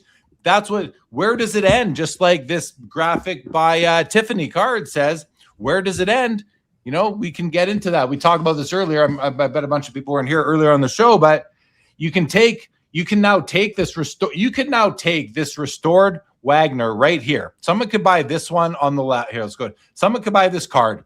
They could now slice this up into 20 pieces and rebuild 20 new Wagners and say these come from the die cut Wagner with the Leech background from Love of the Game and CGC. It's got a bit of that, DNA to it. Make 20 of these. If this thing sells for $1.5 million, sell those 20 pieces for $100,000 each. Now you've made $500,000. You got $200,000 because you got what CGC might call unauthentic Wagner because a portion of it is authentic. And CGC is apparently okay calling a card authentic if a portion of it is authentic and the rest comes from a completely different card. Wow.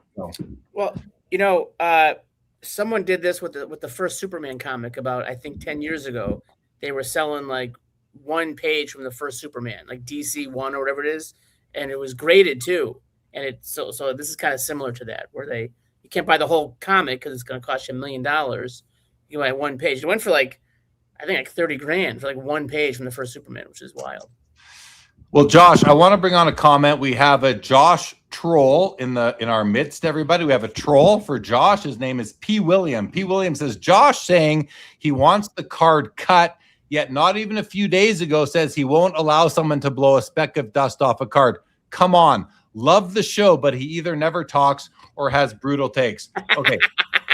Yeah, I mean, this is hold on, Josh. This is a P. William. I mean, great to have you in the chat, but this is a completely idiotic comment, and you are coming off as a basement troll here. And the reason why I say that is because, first of all, there's more to the two comments, and you're not asking for clarity. You are being a dick about it. And then you go on and say, love the show. Well, I appreciate that you love the show, but then you say, but he either never talks or has brutal takes.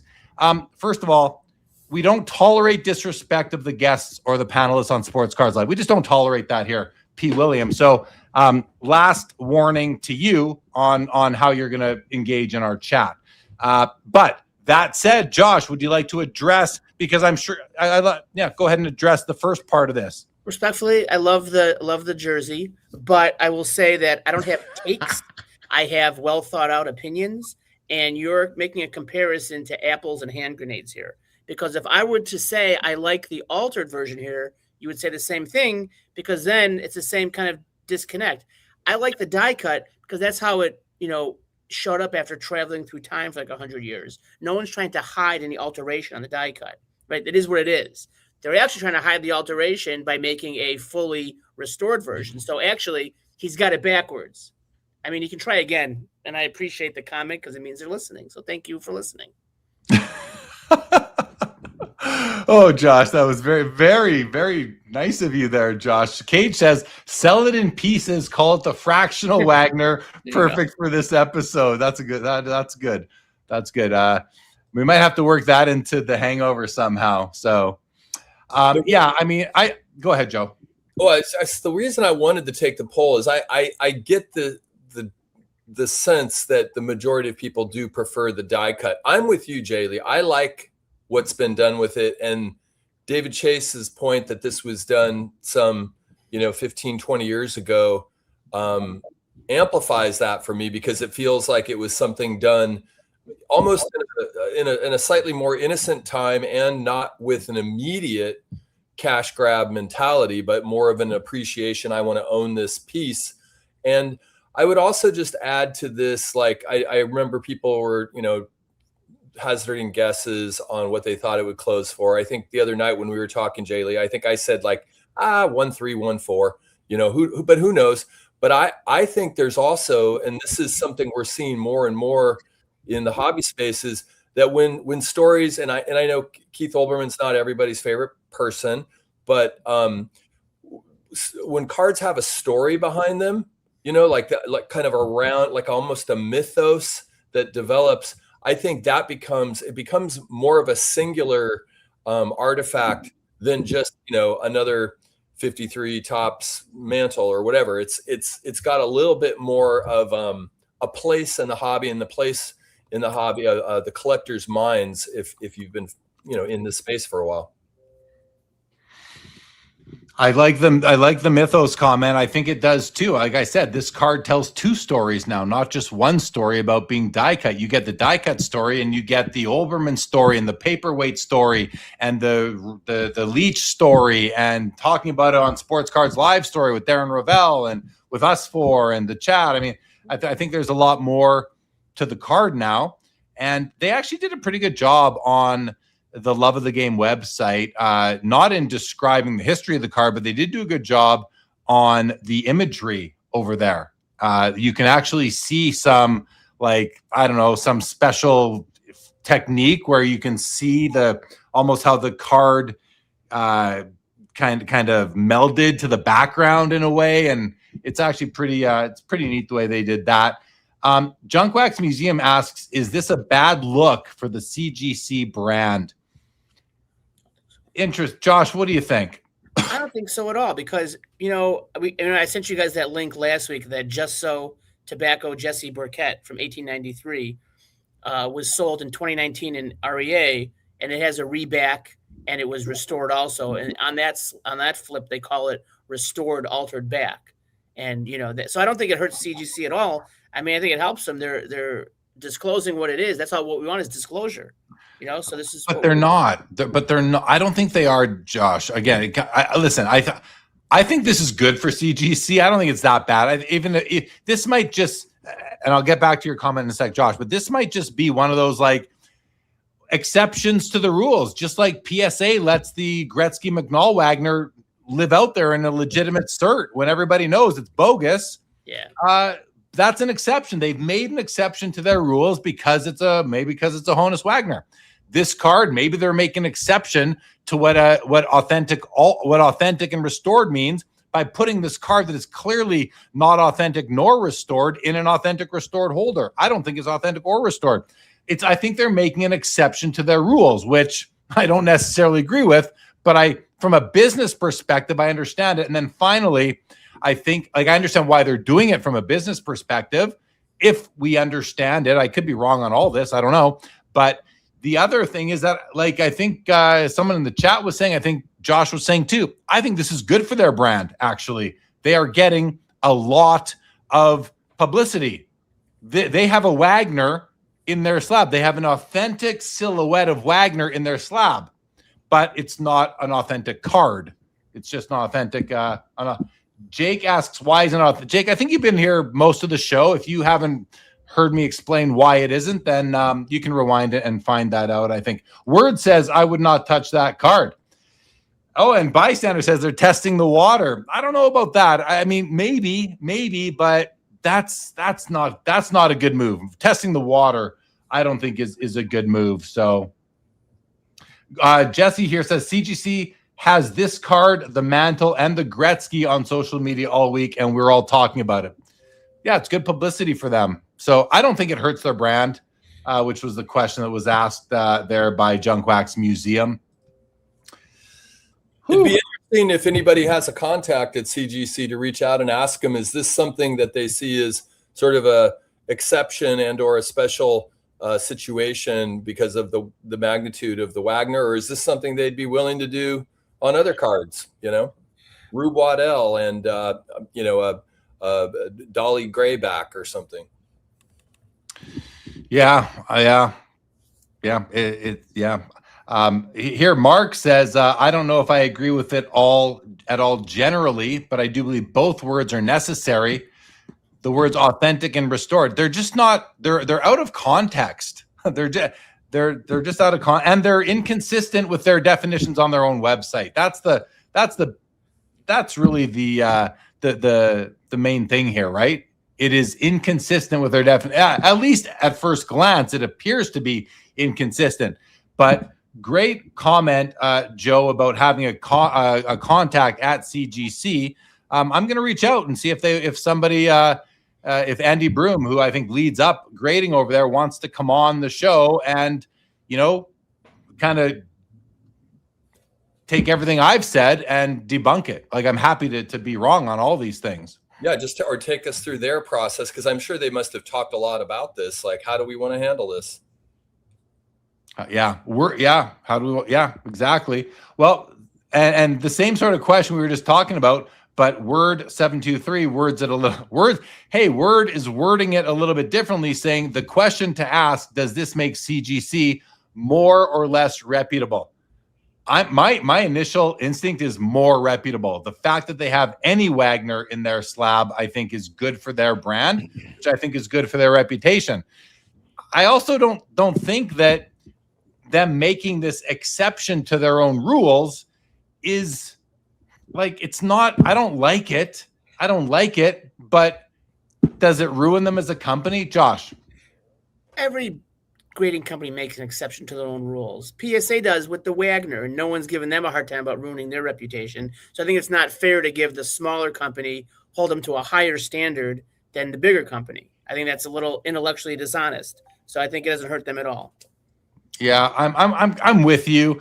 And part of the reason I'm with you is because we have loose standards in this hobby. We're willing. We have shown over and over again, to the tune of 2 million cards a month, that we are okay with the grading companies just misleading us and deceiving us and not doing their job properly, consistently, accurately, reproducibly. We're okay with this, guys. It's Greg on Midlife Card Chase that you guys dropped this morning, David, on the Sports Card Clubhouse channel. Where was I going with that? Because it was good. Something that Greg showed or talked. Oh, David, I'm sorry, I just lost my train of thought again. Damn it! It was a good point that Greg made on the show, and now it'll come back to me. It'll come back to me. So I'm going to go ahead, Josh. I have another question. I'm going to regret asking this. What's the Gretzky that CGC has? Like, what are they talking about? Someone I'm not mentioned sure. Yeah, I'm not sure what he was talking about there.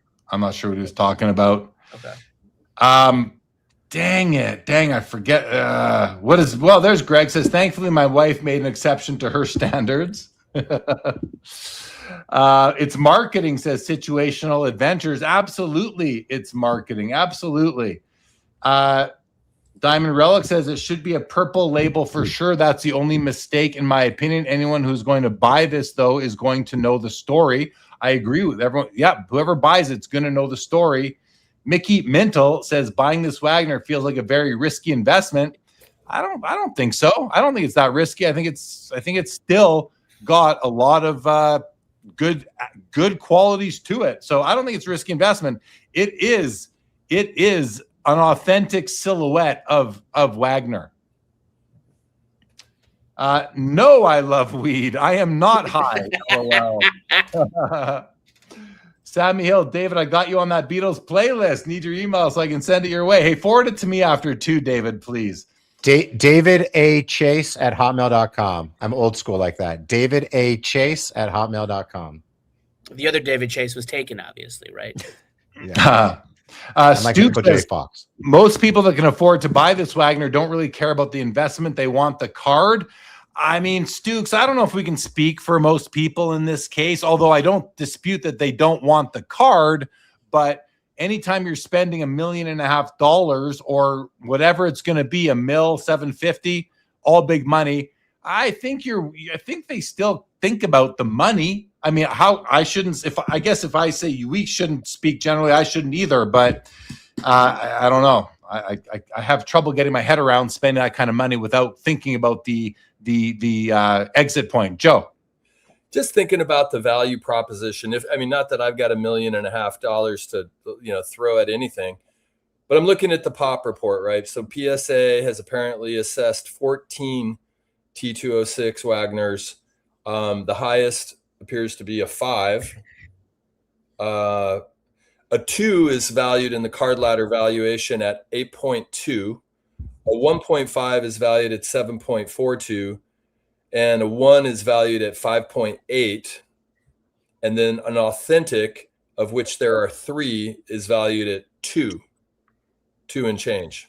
I don't know, just throwing some numbers out there, kind of interesting to think about. And this is, of course, a singular card, as well as like we're in a somewhat hot market, right? Probably. We certainly are. There are recent comps on Wagner cards. There are like several in the last couple of years. We had 2 in a week and a half, but wasn't that just earlier this year? Right? So, the Gretzky card, Cage, thank you, says it's the autographed Gretzky. Right. Yes. It's there was a Topps PSA 10 that was unautographed. It was cracked out of the slab. It was autographed by Wayne Gretzky. PSA wouldn't give it a 10-10, and I can corroborate hearing this, just like Cage is typing it. So they gave it to CGC instead to get them to slab it, and CGC gave the card a 10, and I believe the auto a 10 as well. So that's another big CGC card out there, listen, that's another case where we are speculating that PSA wouldn't do it. So they went to CGC. 2 of these issues in the same month or whatever, probably not the best look for CGC, but these are 2 big cards and they're a business, and maybe they're making some exceptions, or maybe the Gretzky rookie card, the 79 Topps Gretzky, actually does meet their standards for a 10 and the autograph as well. But talk about a gamble of the person who actually took that card out of that holder originally. That's got to be tough to do. So interesting. Lots of Wondershine speculation that they're out there buying some of these things. Skeppy here says, when are we going to see restoration tutorials and videos on how to do this? I would assume that we'll see that soon. See, that's the bigger story here, guys, is what does this Honus Wagner, is this Honus Wagner card now going to be the poster child for the whole restoration, cleaning, altering community?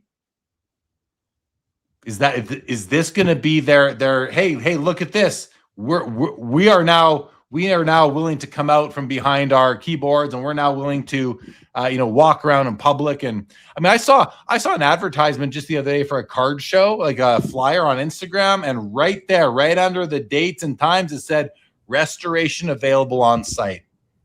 Like, that's what it said. But I mean, but it's different, right? At least to some alteration, soaker, spa folks, like they're actually trying to get a numerical grade on it, right? They're not volunteering the transparency and not worrying if the background matches the orange of the original. They're just wholesale trying to clean the card and hopefully get it in a better holder. So it might be, I mean, I guess it might loosen our sensibilities, but I'm not sure it's a direct corollary in that respect, which is, one of the reasons I agree with your argument, Jay Lee, that having it with a yellow reverse, a Tommy Leach background, is actually kind of refreshing, because you're clearly not trying to pull the wool over. It distinguishes it as a Frankenstein type of card. Yeah, I do. Again, I do like that about it as well, Joe. Jake says, whoever buys this will lose. Jake, why like and how? No, not even why, but how do you know? Like how do you know that? Because this is stated as fact, not as opinion. This is a very deliberate comment. Whoever buys this will lose. Jake's the same guy that I had to discipline earlier, so that kind of shines a little bit of light on it, right? Yeah, David. David, go ahead. So I'm just kind of thinking about what you just said about like restoration and really what this means for the future, which is the path I go down also. If a card has a clipped corner, now it can be fixed, right? And the thing that kind of scares me a little bit more is, as technology improves, how about if this can't be detected, right? How about if we can restore a card like this and make it where we're not able to tell the difference? And I really loved, Jeremy, how you brought up that a piece of a Wagner, like what percent of a Wagner do you need for it to get a grade? If you have 10% of one, or does it have to be over 51? I would sure hope it has to be over 50%. To get authentic. Like, what percent of the card do you need to get authentic? And could you start with a sliver of the card, build it out, and call it restored? That's what doesn't make sense here to me. Exactly, because you could literally take that card and make it into 20 different Wagners, and you're going to profit from that pretty significantly if you're able to rebuild a card like that. I know we're being extreme on purpose, but it is there has to be a percentage designation for how much the card has to be, and I would hope that CGC has that answer.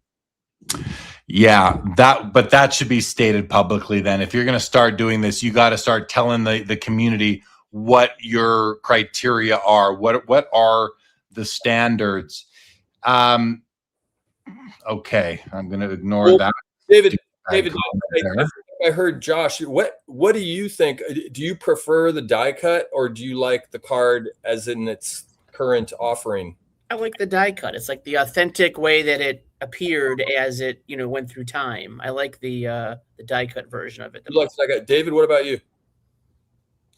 I can actually see liking both of them, or also not liking both. But I mean, I can listen. If I were to have a Wagner, I'd be happy with a sliver of a Wagner. So I mean, I understand how important this card is and how expensive it is.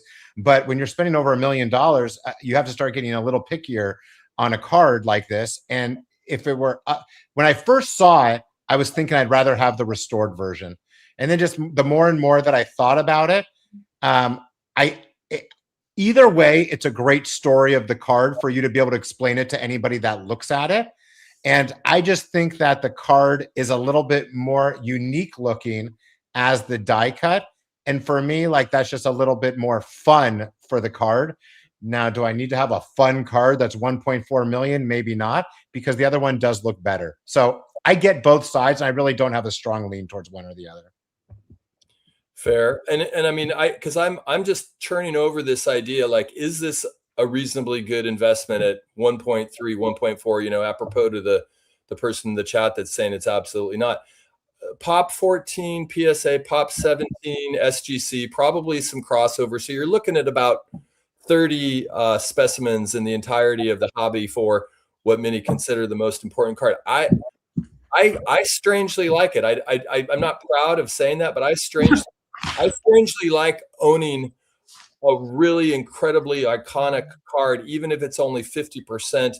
And I don't mind the fact that we've framed it in such a way that it helps it augments its presentation. It helps the card and helps you appreciate the card. I don't feel like I'm getting the wool pulled over my eyes because, we could argue about the nomenclature, restored, altered, whatever we'd want to put, but it is designated as something happened to this card. And we all know at least some components of the story at this point. So I don't know. I kind of like it. And I kind of could see it. I could see it going higher the next sale. And I love your point, Joe. And I could see it too. And I could see that it increasing in value from sale to sale, just like the rest of the Wagners. But another thought that I had when I saw those pieces of Wagners, when it was like in 10 different pieces, I mean, instead of them putting it into one card, you guys love these patch cards these days where they're ripping up patches. Like, how about having a piece of a Wagner in a card like that?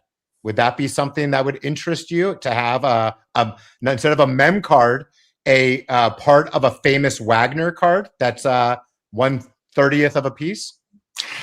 I love the concept, David. I really do. Which is different, right? Because is a Wagner like if someone's wanting to cut one up back then, and people love the cut up one, obviously we don't mind cutting up historical cards. We care about cutting up historical jerseys, but the hobby seems to love a cut up historical card. That said, if someone were to buy a Wagner and cut it up into a whole bunch of pieces, like I want the nose, give me the nose or give me the lips or give me an eye. Like, what's the best part? I personally love the concept, David, and I think it would be hilarious and awesome. And who knows, maybe that could take a 52 Topps Mickey Mantle, cut it up and put it into a card, like put it up into several cards. But I mean, it's not nearly the same thing, obviously, but it's a similar concept. Josh, what are you thinking? I mean, I had a heart attack when you said cut up a Wagner and put it in cards. Although I would say you could definitely cut up a 52 Mantle, but then you could throw it out. But that's a whole other conversation. The guy Hobby with Cage had a good point about which one starts with what? Because I have two of his comments favored already. The rules for antiques. This one, right? So if you could apply that to cards, right, it's got to be 50% original. I think that's a nice guidepost. Okay, let's read it. Using the rule for antiques is helpful. By law, a true antique must be at least 100 years old. However, at least 50% of the item must be original. See, that's a criteria. If that is a stated criteria, that is. Now, I don't know who governs the world of antiques or if it's just sort of an accepted standard sort of thing. I don't know how that works, but at least there's a guideline out there. And why not take it from the world that's a collectible, it's an antique? That makes sense to me. Yep. So 50% must be original. So, but does that mean then that this card here is authentic or restored? Like if you were to actually do the calculate the area of this surface that is the original die cut, which is again this little bit over here, this the whole silhouette of him plus the name underneath it, versus the background and the white border going around three of the edges, what is that percentage? Is it 50%? I mean, you need AI to probably do that calculation. I don't know, but yeah, I like I like that suggestion from Cage. His next comment says more than 50% of an object has been repaired, restored, or had its parts replaced. It legally loses its antique status and is subject to import taxes and duties. So don't know where Cage is getting this from. Did he just find this on Google or GPT in the last 10 minutes? Or is this something that is documented on some official antique website? Josh? Well, it's federal statute probably because it says it's from U.S. Customs Duties and Import Taxation. So it's probably from the Congressional Federal Code or some federal statute. So he probably knows more than I do on this, though. Oh, the CFC. Of course, the CFC, the Congressional Federal Code. Right, of course. Yeah. But now we're getting towards some potential understanding and even a potential future type of framework for this type of thing. This is for U.S. Customs and Duties. He says it right there. Yeah, thanks, Cage. How do you think, back to David's question or observation, that this probably, or maybe it was you, Jay Lee, that PSA may very well have been contacted and may very well have passed on this. I wonder how they're feeling right now about this, like seeing us, here talking, hi Nat, talking about this and the, the fanfare that it's generating. I wonder if they have any sort of grader's regret, or if they feel good in their, if they were contacted. I don't know. Do you guys have any thoughts on that? Like the revision?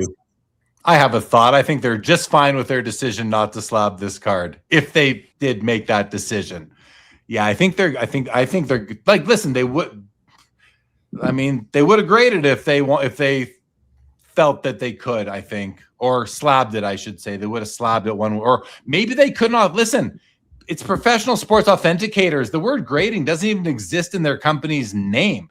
Authenticating does. Maybe they couldn't authenticate it, or maybe it didn't pass their rules for their requirements or standards for authentication, because maybe to Cage's information, maybe it's not 50% original of a Wagner. Maybe it's 48 or 49%. So they weren't willing to put their brand on this particular copy. So, but yeah, I'm with you, Joe. I like it. I would much prefer it in its current state than the old state. But yeah, certainly not in the market for it. Cage says, I'm sure they. What do you mean, Cage? Why are you sure they are thrilled that this is going on? Because I think what he mean, I'm guessing, Cage, what you mean is that there's some I don't know if I want to call it criticism, but there's some skepticism maybe around how they treated this card, and I'm sure some criticism. Go ahead, Josh. Just can I comment on Jake? What Jake just said? PSA's first card is restored. It's not restored. It's trimmed. I mean, it's a big difference. It's trimmed. Yeah, Josh, you're talking to someone who hasn't made sense all night in the chat. So, all right. I wouldn't bother addressing Jake. Neither have I. But yeah, okay, that's a good point. All right, never mind. But yeah, appreciate you looking out for the chat though, Josh. It's gotcha. We like that. We like that for sure. Charles says, doesn't SGC have a restored option? Don't know. Maybe someone else in the chat does know, but interesting situation. Go ahead, Joe. We learned last week that PSA has a restored, right? We saw a restored slab on PSA that was in Strongsville last year. So there are extreme circumstances where they are doing that, even PSA. Yeah. Cage says, because they're not taking any shrapnel today. Yeah. I thought that's what you meant, Cage. Makes sense. So Cardfucius, whoever slabbed that is as bad as whoever slabbed this. Whoever slabbed that, I don't know if that's a quote from a song or something. Like, oh, there you go. Sammy Hill sent the playlist to you, David. The Beatles playlist. Guy, I'm still trying to remember what I wanted to say. That something that Greg said on Midlife Card Chase this morning that was really good. But I might have to go back and rewatch. I can bring that on the follow. Guys, by the way, The Hangover is like the sequel every week to Sports Cards Live. It is exclusive on the Sports Card Clubhouse YouTube channel, and I will try to remember my lost thought over there on the. That's what I'll do. I'll go back and watch it again. I'll get reminded. Hey, listen, I would love to watch Midlife Card Chase more than once. Like, come on, I'll watch it over and over again. It's like when I was like 5 years old and I went to watch Star Wars in the movie theater like 8 times. I'll watch Midlife Card Chase more than once. Okay, Cage jumps in again and says, let's not forget, in 2025, just last year, nearly $2 million for a Wagner that was in a PSA slab that said restored on the label so clearly. This copy didn't meet the restored rules.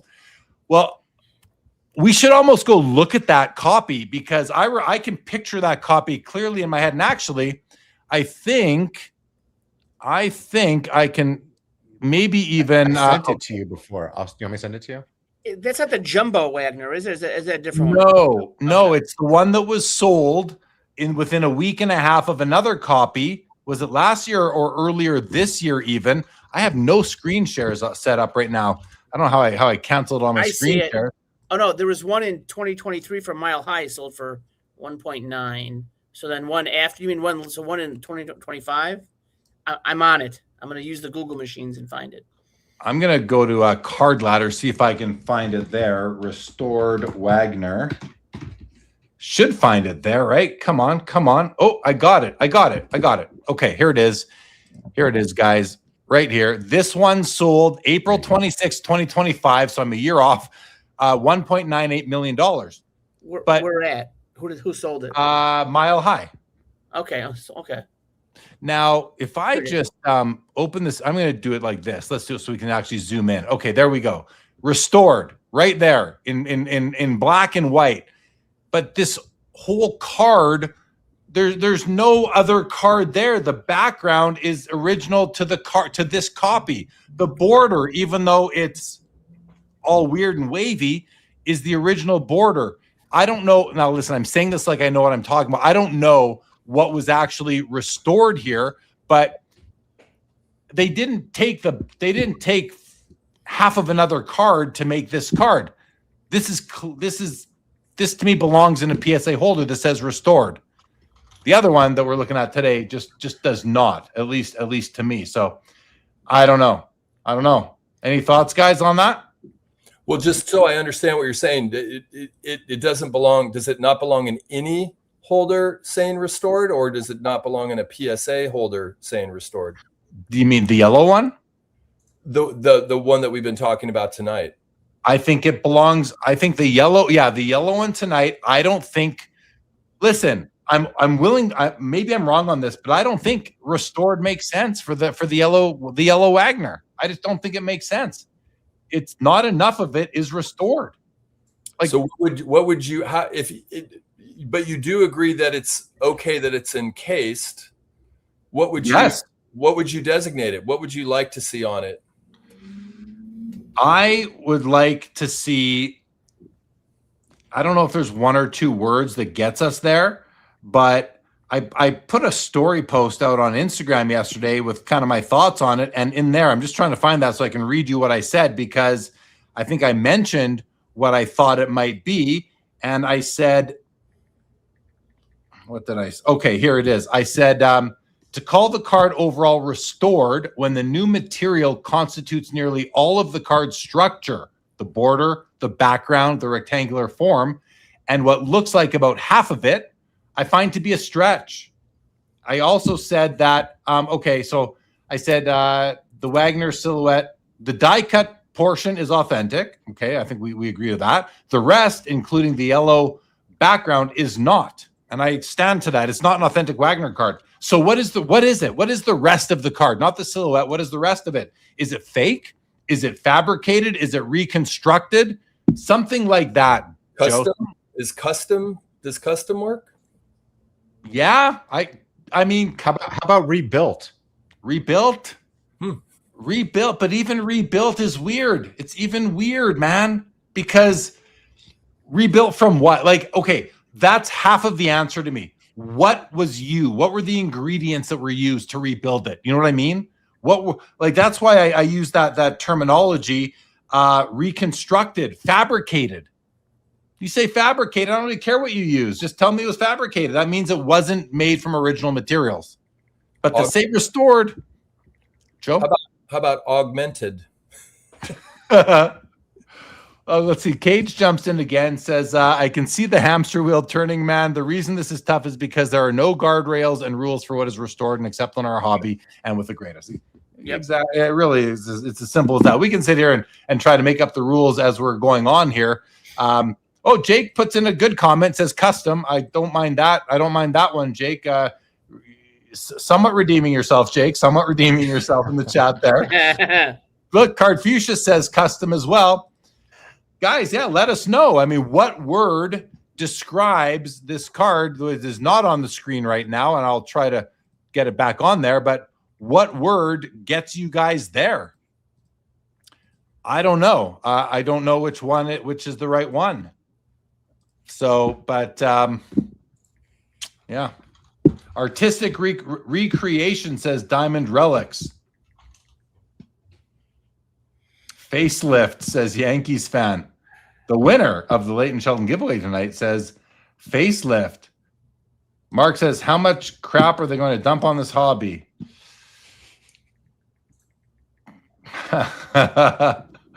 Oh gosh. I guess I'm weird about this because I understand that there's like some indignation out there, but to me, like the Wagner, like since I was 9 years old, it was in the back of a comic book. Like this card is worth $1,000. That's was like wanted. It was like, and so for me, any fragment of a Wagner is worth preserving.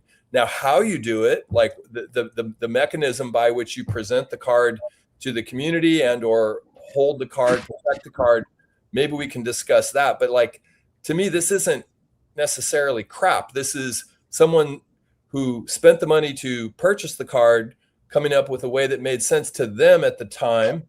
And now it is sort of memorialized in the state it's in.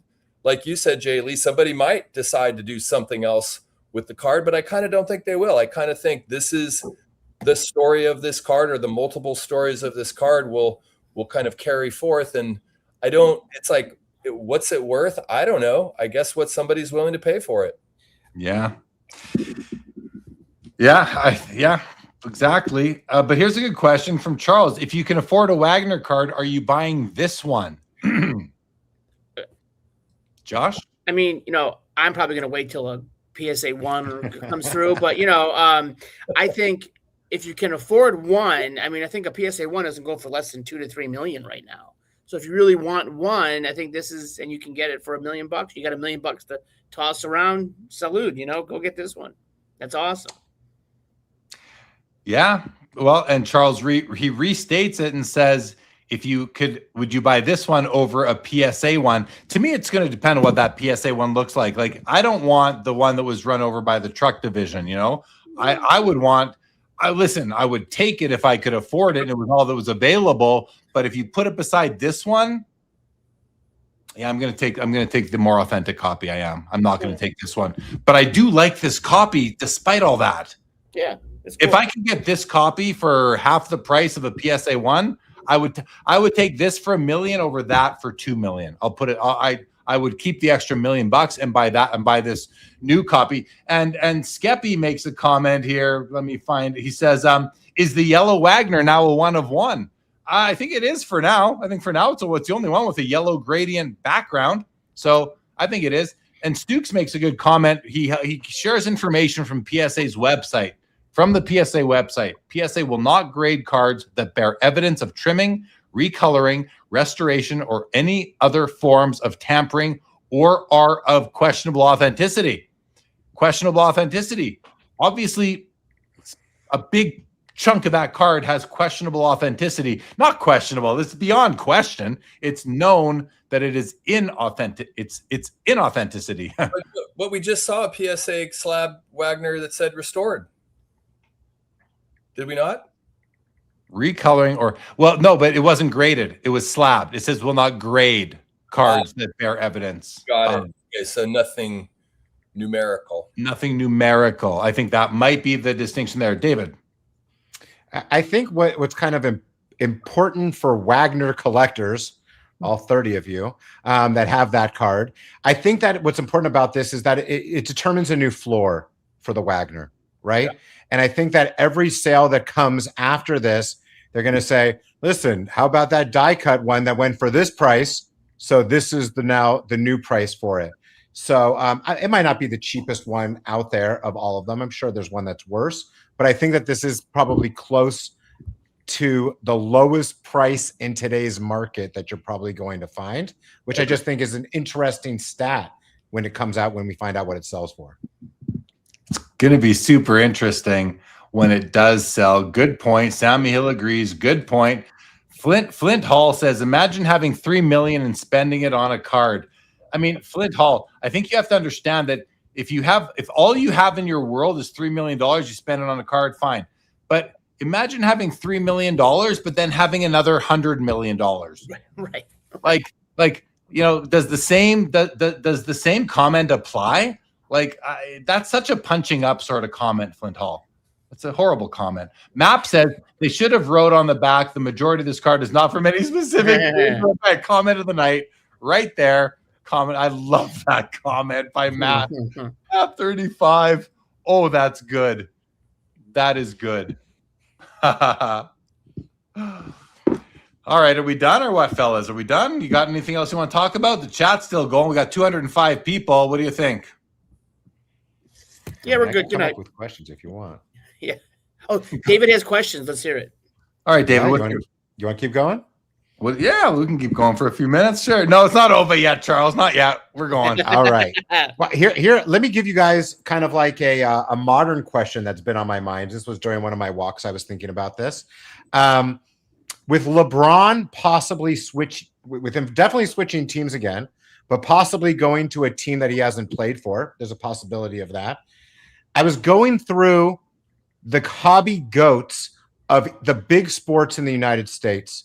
Baseball, basketball, and football, and thinking of the amount of teams that those greatest of the greatest hobby goats have played for. And like for baseball, Ruth played for 2 teams.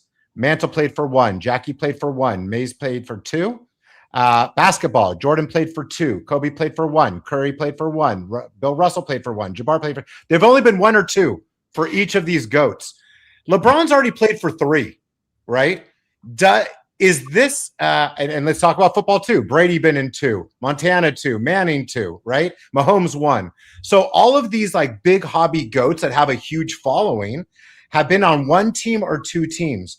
And do you think that if LeBron plays, he's already played for 3, and if he plays for 4 teams, is that going to be a problem or a possible deterrent of people trying to buy his cards in the hobby? Do you think it has any correlation?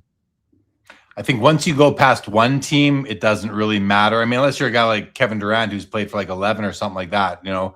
I think there becomes a point where it's like, are you just ring chasing, or what are you really doing? But I don't know, man. It's a good question. It you know, Gretzky played for 4 teams. I mean, he played you know, less than half a season for the St. Louis Blues, but he effectively played a lot for 3 teams. Hasn't hurt him. Sidney Crosby's still on 1 team. Alex Ovechkin on 1 team in hockey. They're both doing fine. You included Mahomes in that discussion. Everyone else you said, I think, is retired or dead, and Mahomes could easily play for another team before he's done. Brady, you know, played for 2 teams. No one really is. At the end of the day, no one's going to care about the. Well, I guess he did win a Super Bowl there, so they might care. But no one cares about Montana playing for the Chiefs, I don't think. I don't even think people care about Griffey playing for the Reds that much. And the White Sox. Griffey played for the White Sox, too. Let's just. No, did he really? Sure did. You got him for 3 months at the trade deadline in like 2015. Also, Ruth played for 3 teams. So, what was the 3rd team? Boston Red Sox, the New York Yankees, and the Boston Braves. And he managed the Brooklyn Dodgers for a year. Gotcha. In 38. Then he left. Go ahead, Joe. For me, David, the question sort of morphs into the question of like what's behind the multiple teams, and for LeBron, it brings up the narrative of like is he ring chasing, and that's a paradoxical thing in modern sports right now. I think is because on the one hand, that comes with a little bit of a negative stigma that you're like instead of like staying where you are and building it up. The modern CBA makes it really challenging to have sustained success in ways like, you know, the Bulls winning 6 consecutive titles or 3 and 3. So it's a little paradoxical because on the one hand, we have an expectation of like how many championships, how many rings do you get?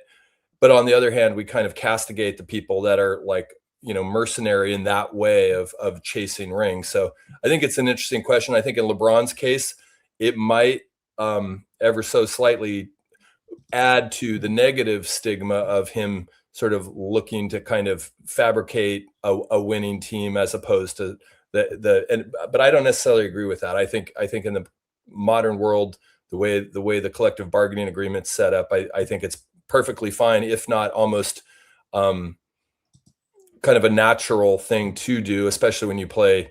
What is he going into his 23rd year, something like that? So I don't know. My 50 cents.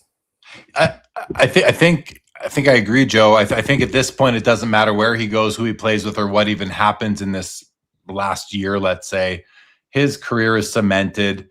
His cards are apparently way up right now, which is kind of weird, except that I guess just everything is right now. So, yeah, David, what do you think, Dave? Yeah. So when I was thinking about this, I was thinking that possibly the fans of a team can sometimes get upset at a player that leaves during their prime, right? I'm a Raiders fan. Okay. We had Randy Moss, and after Randy Moss left, I hated Randy Moss. Okay. And then he played better for New England. I think it's very different if somebody leaves during the twilight of their career, like Joe Montana did, right, for Kansas City. And Babe Ruth left before he was the star of all stars, leaving Boston also. But leaving during your prime and kind of screwing over Cleveland at one point, then maybe screwing over Miami, like, those fans, I mean, I think Cleveland, because it's his home, has a special appreciation. But I know he brought championships to Miami, but he also left to go play for like the dark side Lakers. And I just think, like, if you're like a crazy fan of some of these teams, I don't know how it's going to be looked back on.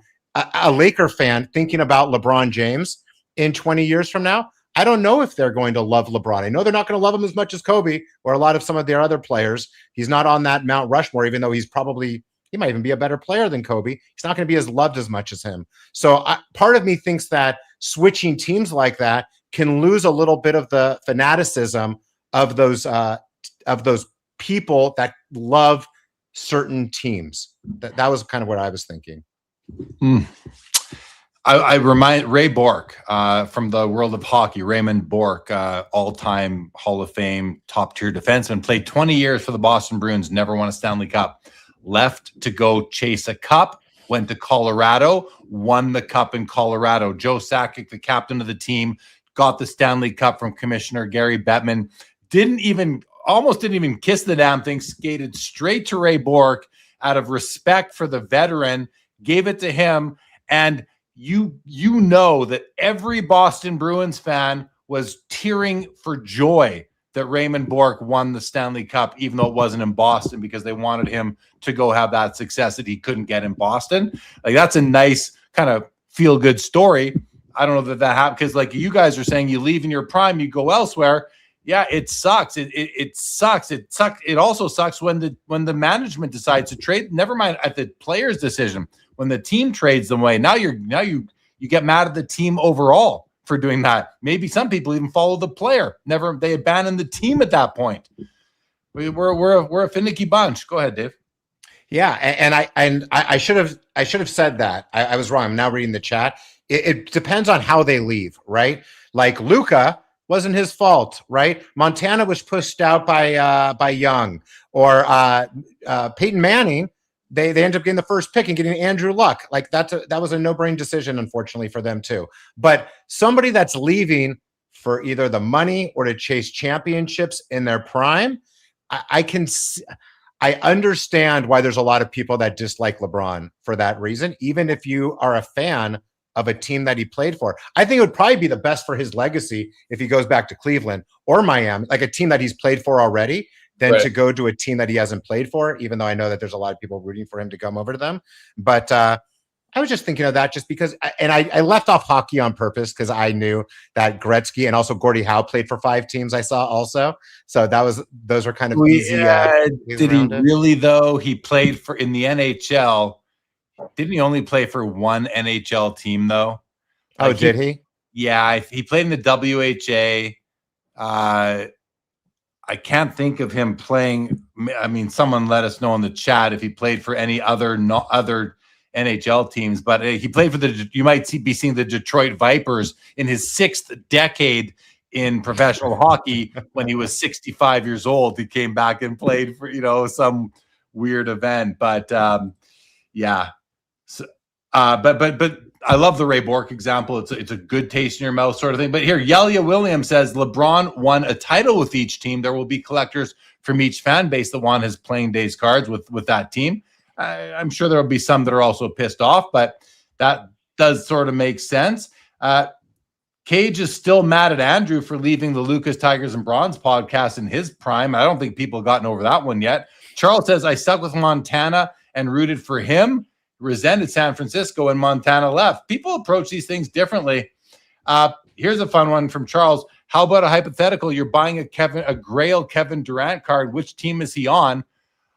Like, I'm just not buying. Yeah, I guess I'm going to skirt the question. Say I would never, like, Kevin Durant is not. Maybe it's because too many teams, but he's like the most unattractive superstar. Like, not physically the man. I mean, his collecting him is the most unattractive prospect for me of any like superstar in the NBA. I mean, there's a couple others, like Paul Pierce is up there for me too, but yeah, I don't know. Anyone have any thoughts on the Durant question? Like, what team would you want his card on? I think it comes down to the team you're a fan of. Actually, no, because I got some family who are Suns fans, maybe it's a Suns card, but couple comments came from the last discussion. Although, Joe, go ahead. Oh, I mean, he helped the Golden State Warriors win 2 championships, which puts me in a strange position because, you know, I'm way more of a Curry fan than a Durant fan, but I certainly appreciate what KD did for Golden State. So I'd be taking the Golden State. That makes sense. But I'm a fan of that team. I don't know if you're just a super card collector of KD. Maybe you'd want him in his Sonics uniform, which, of course, you know, a defunct team. That almost makes sense for KD. Well, isn't that his rookie year? Yeah, that's probably the way I would go. Because plus, it's the same thing with like Ray Allen. I look at Ray Allen cards. I'm like, ooh, I want Sonics cards for Ray Allen. Okay, from the last discussion earlier on, a couple comments came in. Ken Fickle, this is already a while ago. It's over an hour ago, but I just found the comment again. I think it's an interesting question about the Wagner. Is that called artwork or alterations? Interesting. Artwork is another kind of designation that I don't know would ever fly, but it's interesting. I think it, you know, because, it reminds me of, like I have the Currency Project is a group of artists who take base cards or whatever cards and they paint around the player and make these whole different scenes. I have one of their LeBron cards, actually. I think it's beautiful. That to me is artwork, but it's also, they also altered the card. They put paint on the original card. So it's artwork and it's an alteration. Just, I don't know, an interesting comment there from Ken Fickle. Joe. I just want to, I mean, one of the things that I heard tonight that I did not know coming into the episode was that they apparently, Olbermann paid $75,000 to have somebody do that, which is, I mean, I know a lot of artists and not many of them make $75,000 in a year, much less in one moment of action. And it really actually makes me curious about the person who did this. Like, what level of artisan skill did they have? How long did it take them? And I guess I'm hearing also that like we don't have access to that person at this point, but it would be really interesting to track that person down and do an interview with them. Like, what went in to the craftsmanship of you creating this Frankenstein Wagner card? Because I mean, doesn't $75,000 sound like a ton of money to do this? At the same time, I wouldn't want to do it. I don't have the handiwork skills to like take a Wagner and, you know, paste it on a Tommy Leach card. So I don't know. Do you guys have any thoughts on that? Like, am I correct in hearing 75K to? Yeah, I'm trying to find the I'm trying to find the article that I read that in. I think it's on the Love of the Game website in the description of the, I think that's where I read 75 grand was the price paid to rebuild the card. And it was, and I also remember that it was basically something like the guy who had it done, whether it was Olbermann or someone else. Again, the story is impossible to follow, but apparently they like searched out the best in restoration to do it, like a professional paper restorer sort of thing. So they give them an estimate, like you find that person, they like look at the job and they say, this is what it's going to cost you for me to try and to do this to the best of my ability. And then you shell out the cash, which I guess, I mean, do we know what the die cut in and of itself cost? Do we have a comp? Yeah, that sold. Yeah, that sold. Josh, weren't you saying earlier that sold on memory lane in the 90s for 98? I think you said. What did it sell for? It sold at REA in, I think, 98. I don't remember the number, but I've been trying to look for it. I can't find it in their archives. I've got a paper copy of that catalog somewhere at my house, so I'm trying to get a copy. I'll get it for you. So maybe you can bring that back on the hangover and show us that that actual listing. I'm working on it. I got you. Here, Collector Charles is saying Olbermann said the guy who did the restoration dipped and closed his website and went off the grid after backlash for doing the card. Might be, I don't remember reading that, but maybe. Jim Define, isn't what they did to the Wagner card far more science than art? I think I lean that way. Yeah, maybe. I mean, at what point is it art or science, though? It could be a bit of both. Could be a bit of both. I mean, science, like it could be artistic science. Jim, maybe. Another comment was from Cardfucius, which I think we touched on. I think David, you were even touched on. It says this card will only encourage this behavior. It'll trickle down to lesser cards, and this is the big issue here, guys. This is because, let's face it, this Wagner only really impacts one person, the buyer, and they're going to go in eyes wide open. So we don't need to feel bad for them. Whoever buys this card knows exactly what they're doing, and good for them. They get to add a card that I would love to own. So yeah, I think the bigger issue really comes down to, what does this mean moving forward? There's guys, I've been saying it for a few weeks. We've been talking about it. I feel like people who are against card alteration, restoration, what's the word I'm forgetting right now? Cleaning, maintenance, people not between cleaning and alteration. There's another one. I'm just not thinking of it right now. But these, I think that this is the poster child card for that whole. Oh, I've been saying that the cohort that is in favor of these behaviors is a growing cohort in our hobby, and they may even outnumber the purists, like some of us who don't want to see this happen so much. They might be outnumbering us, and that might become the norm. You know, again, it's allowed in vintage books, artwork, comic books, like any other form of ephemera is okay to be worked on. It's only sports cards. We're the only ones that have a card up our behind that says we don't like this, but every other collectible is okay with it. I think comic books, like they pay more for authentic unrestored copies, but people are okay buying restored copies. Joe? Well, I wonder if in the comic book corollary, if it's so. I mean, I'm assuming that restoration is either easier to detect in comic books, or that there's just a sort of culture wherein you volunteer the fact, or you somehow acknowledge the fact that it's restored. And I think that's maybe a terrain that our hobby has a challenge with, partially because the graders can't detect perfectly or with any degree of fidelity whether or not something has been cleaned or in some way altered. So I think that's my curiosity, is if anybody in the comic book world can speak to that. Are there ever people doing cleaning and restoration that are trying to get like a numerical grade, what would qualify in the card world as a numerical grade?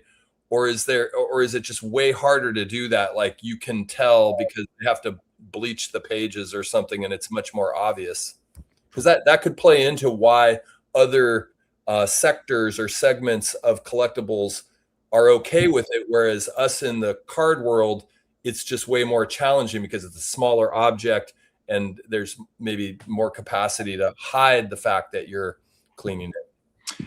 Well, yeah, I mean, how much of a comic book isn't even visible? It's hidden inside the graded comic book slab. You can't even see the pages, so it's like, doesn't even matter what's in there half the time. If you're never gonna, no one's ever gonna open up these slabs. Doesn't even matter what's inside this, between the cover, the front and back cover. I don't know, man. Yeah. Any thoughts on any of that, guys? Josh, David? No, you guys are good. Jake here asked, how much would Jeremy pay for the Wagner? Well, Jake, I would have to ask you, how much money does Jeremy have? If you can tell me how much money I have, I will then, not literally, but how much money are you giving me? And then I'll tell you how much I would pay for the Wagner. Give me an amount of money that I have, and I'll tell you what I would pay. Because how about right now, Jeremy? How about you're at the National? What in your current state? What would you buy that card for? I could probably wrangle 50K for that card. I think I'd pay 50 grand for it. Yeah. 50. I think I'd be getting a sweetheart of a deal. Yeah, me too. So we'll see. We'll see how people are soaking. I was soaking the word that I was thinking of that I couldn't get. And it wasn't soaking, but I did kind of come up with a list of words that with the help of ChatGPT, a list of words to describe how cards are worked on. And I'll just read some of them for fun and see if anything sticks out to any of you guys or anyone on the panel as to what might make sense for the Honus Wagner. We've got modified, treated, handled, processed, conserved, stabilized, cleaned, repaired. Repaired's a good one. Restored, preserved, enhanced, serviced, refinished, reconstructed, reassembled, altered, restored, trimmed. These are now, so those first group were called neutral or descriptive. And then here's some hobby grading terminology words: altered, restored, trimmed, recolored, retouched, pressed, flattened, bleached, washed, soaked, humidified, filled, reinforced, backed, rebacked, in-painted, never heard that one before, touched up, and then the museum terminology: conserved, stabilized, consolidated, infilled, mended, deacidified, surface cleaned, humidified and flattened, loss compensated, reintegrated, backed with archival materials. And then there's another list they give me: more critical / negative, doctored, manipulated, tampered, engineered, fabricated, counterfeited, forged, artificially enhanced, disguised, camouflaged, and misrepresented. And if you're looking for the broad umbrella term, worked on, modified, altered, conserved, restored, intervened upon, received treatment. So none of those are reminding me what I was trying to think of. So I guess I probably had it in one of those already. Okay, Kate says, I have a word you left off the list: ruined. Yeah, ruined. That's a good one. That applies. I would say that word applies. Maybe not to the Wagner card was ruined when it was cut up with a pair of scissors. That ruined the card. I think what the restorer did is make it look good again. Again, not everybody likes that. That's fine. That's just fine, right? So how about Jim's comment? Jim defines 1040. The line of acceptance is the question: how do you say you like the Wagner and also condemn Kurt's card care products and treatments? There has to be a definitive line or none. I disagree, Jim. I don't think there has to be a definitive line or none. I think that it's like Josh said earlier. It's apples and hand grenades. There are just simply exceptions. I don't want my cards going for a swim, but listen, I would buy a Wagner that went for a swim. So I just completely disagree that there has to be a definitive line or none. Jim, I actually have the complete right to opine however I want on any situation, even if I'm in conflict. I have the right to be in conflict, because I might have a reason in my head that I can't even articulate that puts me into that conflict, but I reserve that right. And so I completely disagree with this comment that now, for the hobby, there needs to be a definitive line. For standards, there needs to be a definitive line. But for what Jay Lee wants to own, I can say whatever I want to say whenever I want to say it. And if I'm conflicting one scenario with another based on the way anyone else's lens sees these things, that's on you. That's not on me. However, with all that said, I do encourage you to put me to the test, like, because maybe I will retract my comment.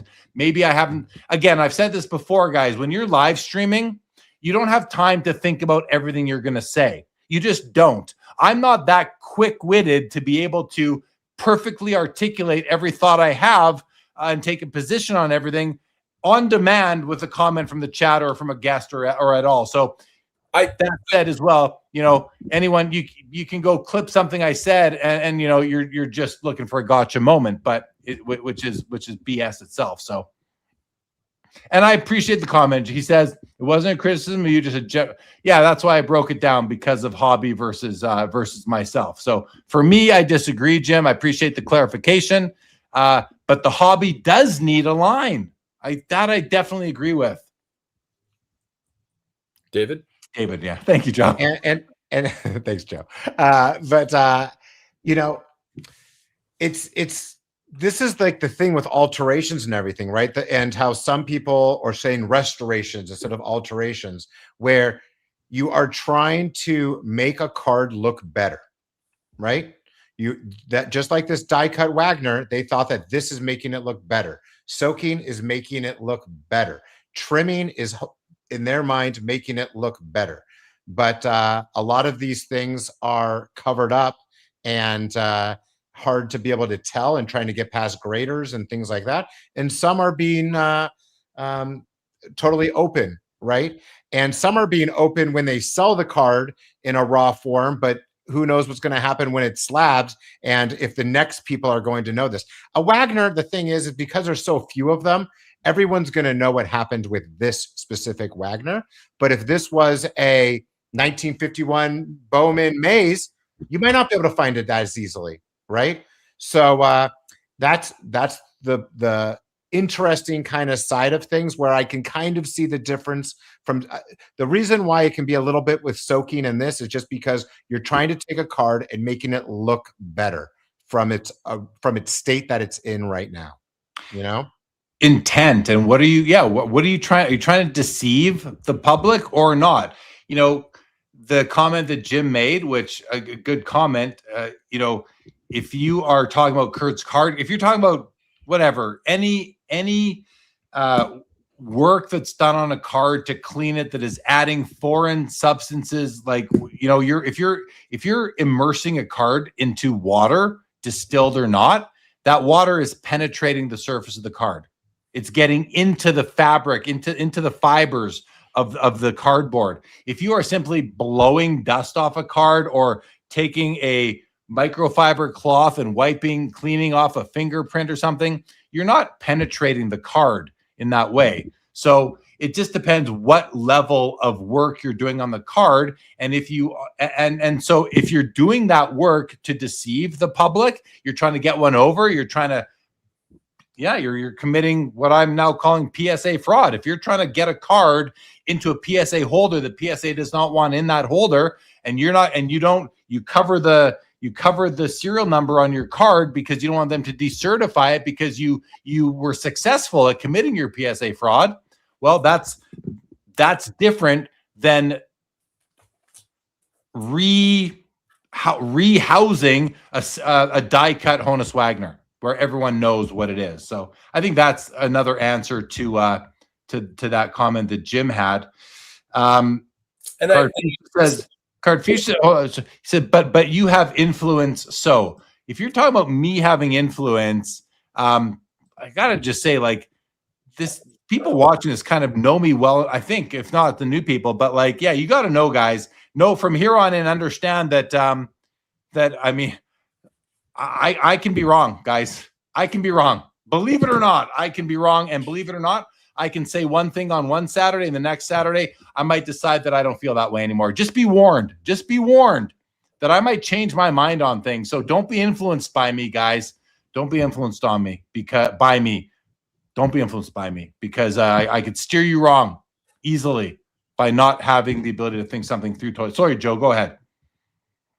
No, I was just going to extract one of the thoughts that you had in reference to Jim's, you know, and I think he was using you in a more like general sense of like us in the hobby. We need to have a line, which I agree with and I disagree with. I mean, I agree with it 99% of the time. But I think the point that you were making, Jay Lee, is that the Wagner, the T206 Wagner is truly a singular card in the hobby. I mean, it is just that massive where if there was ever any card that you're going to make an exception for, and it sounds like CGC has made an exception in its own grading standards. It sounds like PSA at one point, very early on in their company's formation, made an exception in their standards. But like, that's the card that you would make a degree of allowance for, that we want to have this card exist. We want to acknowledge this card. We need to have it in some state or another, whatever the nomenclature is, and it may not be consistent. Exactly, Joe. I mean, we've talked about this before, and I've said, like, you know, I don't want trimmed cards in my collection. I don't want altered cards in my collection. Likely have some that got through PSA, but I don't want them in my collection. However, that said, 52 Topps Mantle, I would accept an altered copy. Honus T206 Wagner, I would accept an altered copy. And the third one is probably David Chase. What is it? The Leaf Satchel Page. Bingo. Whoa. Bingo. That's the other one that I would probably, because these are cards that I want that are extremely expensive. And those are cards that I would make exceptions for in my PC. Those three cards, there's probably one or two. Oh, I might also do a Bronco, and I might also do a Mikan. These, you know, I might be willing to take trimmed copies of those into my collection. But any other card, nothing else comes to mind where I'd be willing to do that. If there are other bigger cards in the hobby, I just like the Plank or the Lajoie. I don't covet them, so it doesn't matter. But those three, give me a trimmed copy. I mean, yeah, I'd be willing to take them. So yeah, I'll make those exceptions. Don't be influenced though, guys. Don't be influenced by me. Don't say you want those now trimmed. Well, I mean, I hear you on that, Jay Lee, but I understand someone saying that you do have influence, and it doesn't mean you have to be perfectly aligned with every thought and that you can't change your mind. But I mean, there is a point to, like, for any of us that are out here yip yapping on a Saturday night. I mean, you know, we need to be a little bit mindful that we're voices out there. Not that I'm totally mindful of that. I just recognize that I am not perfect and that my mind changes, and I'm a human being. And regardless of having a platform here on Sports Cards Live, you know, you just got to understand, hey, if, you know, I don't know, man, like, the other thing is, pick and choose what, and this doesn't just go for me, obviously, anybody who is an influencer or has influence, pick and choose what you're letting them influence you on, you know. Pick and choose, like, be critical. Say, oh, he's willing to take a trimmed mantle into his collection. No way would I ever do that. Good. Pick and choose what you're influenced on. Is everybody else out there collecting as many hockey cards as I am? I doubt it. I know Cage certainly isn't. So, I mean, you know, like, yeah, I don't mind having we don't have to get into this whole thing. I hate the influence talk. I prefer the inspire talk. I'm happy to be an inspirer, inspiring people to collect certain ways, certain things. But anyway, enough of that talk. Are we done, guys? Are we done? I don't know. Oh, okay. Cage. Jay Lee, if you make a mistake, just restore it, refurbish it, alter it, trim it if you need to. It's all okay. Hey, that seems to be the way some things work in this hobby, right? I like that word, refurbish. That's a good one. It is a good one, and it's a good one for that card, refurbished. Absolutely. Oh, Diamond Relic says, I heard Jay Lee alters every copy of his own Cracker Jack card before he moves on from them. I do.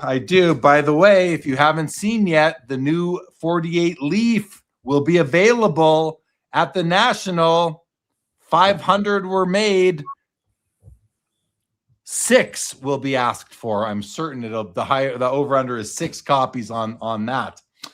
Yeah, hit that like button, guys. Thank you, Tony. Hit that like button if you'd like, everybody. Any final thoughts for this episode, you guys, before we wrap up? It's already almost 2 a.m. on the East Coast. Cage is still awake. We know that we're doing something good if that's the case.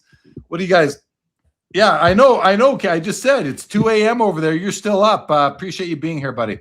Anyone have any final thoughts, guys? Josh, go ahead, buddy. 2 weeks from the National. Cannot wait to see the three of you there, and Christopher. It'll be a great time. I'm just super excited for the show.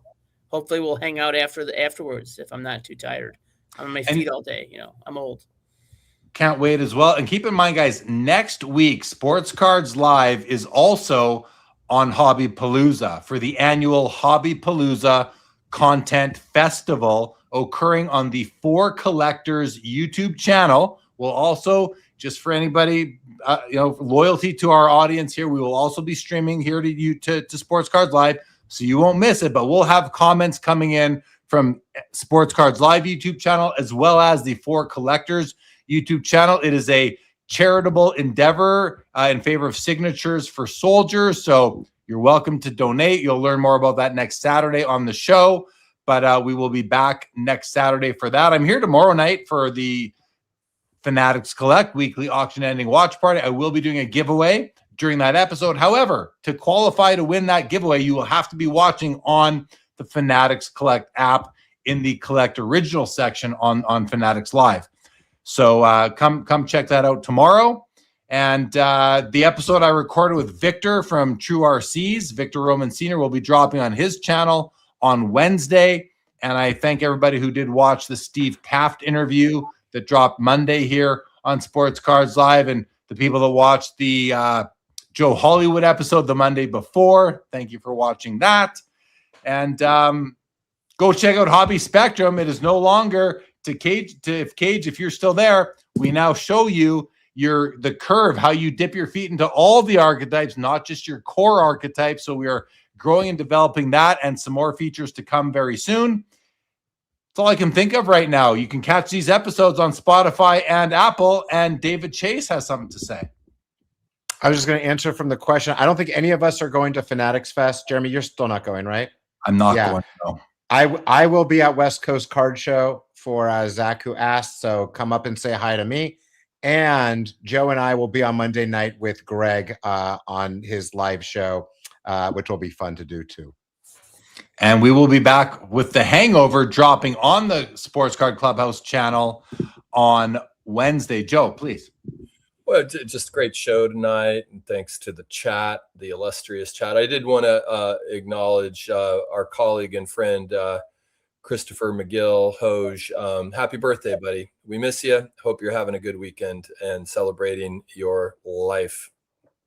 It was Chris's birthday yesterday, everybody, and he is celebrating. That's why he's not here. Thank you, Joe, and I appreciate you saying that on behalf of the panel here, because I forgot to, I think I might have said at the top of the show, maybe not, but in any event, happy birthday, Chris Hoge, Chris McGill. It's a big one for him, everybody, but I'll let him share which birthday it was, but it's a nice round one, and he's getting up there. He might even start losing his hair. It was funny in a chat we're in. What was that comment, Josh? Someone said, "Oh, you might have said it was me." Yeah, you said at this point you start watch out. Watch out, Hoge. When you turn 40, you start losing your hair. And I said, okay. When does it start to grow back? Asking for a friend, kind of wondering. So I've been waiting a few years since I turned 40 for that to happen, Josh. Restoration. There you go. Talking about restoration. I want to restore. I want to restore my head. All right, guys. This was fun. Thanks to the chat. Thank you to Darren Rovell and Leighton Sheldon for joining us earlier on in the night. Rascal Stacks. Don't know that I've seen that name before, but thank you for jumping in. Good to have you here. Thank you, Diamond Relics. Thank you, everybody who has, Chris, go watch this back. Go watch the rest of this later. Appreciate that, everybody. Thank you, everyone, for being here. And here on and for July the 11th, 2026, this episode of Sports Cards Live is now over.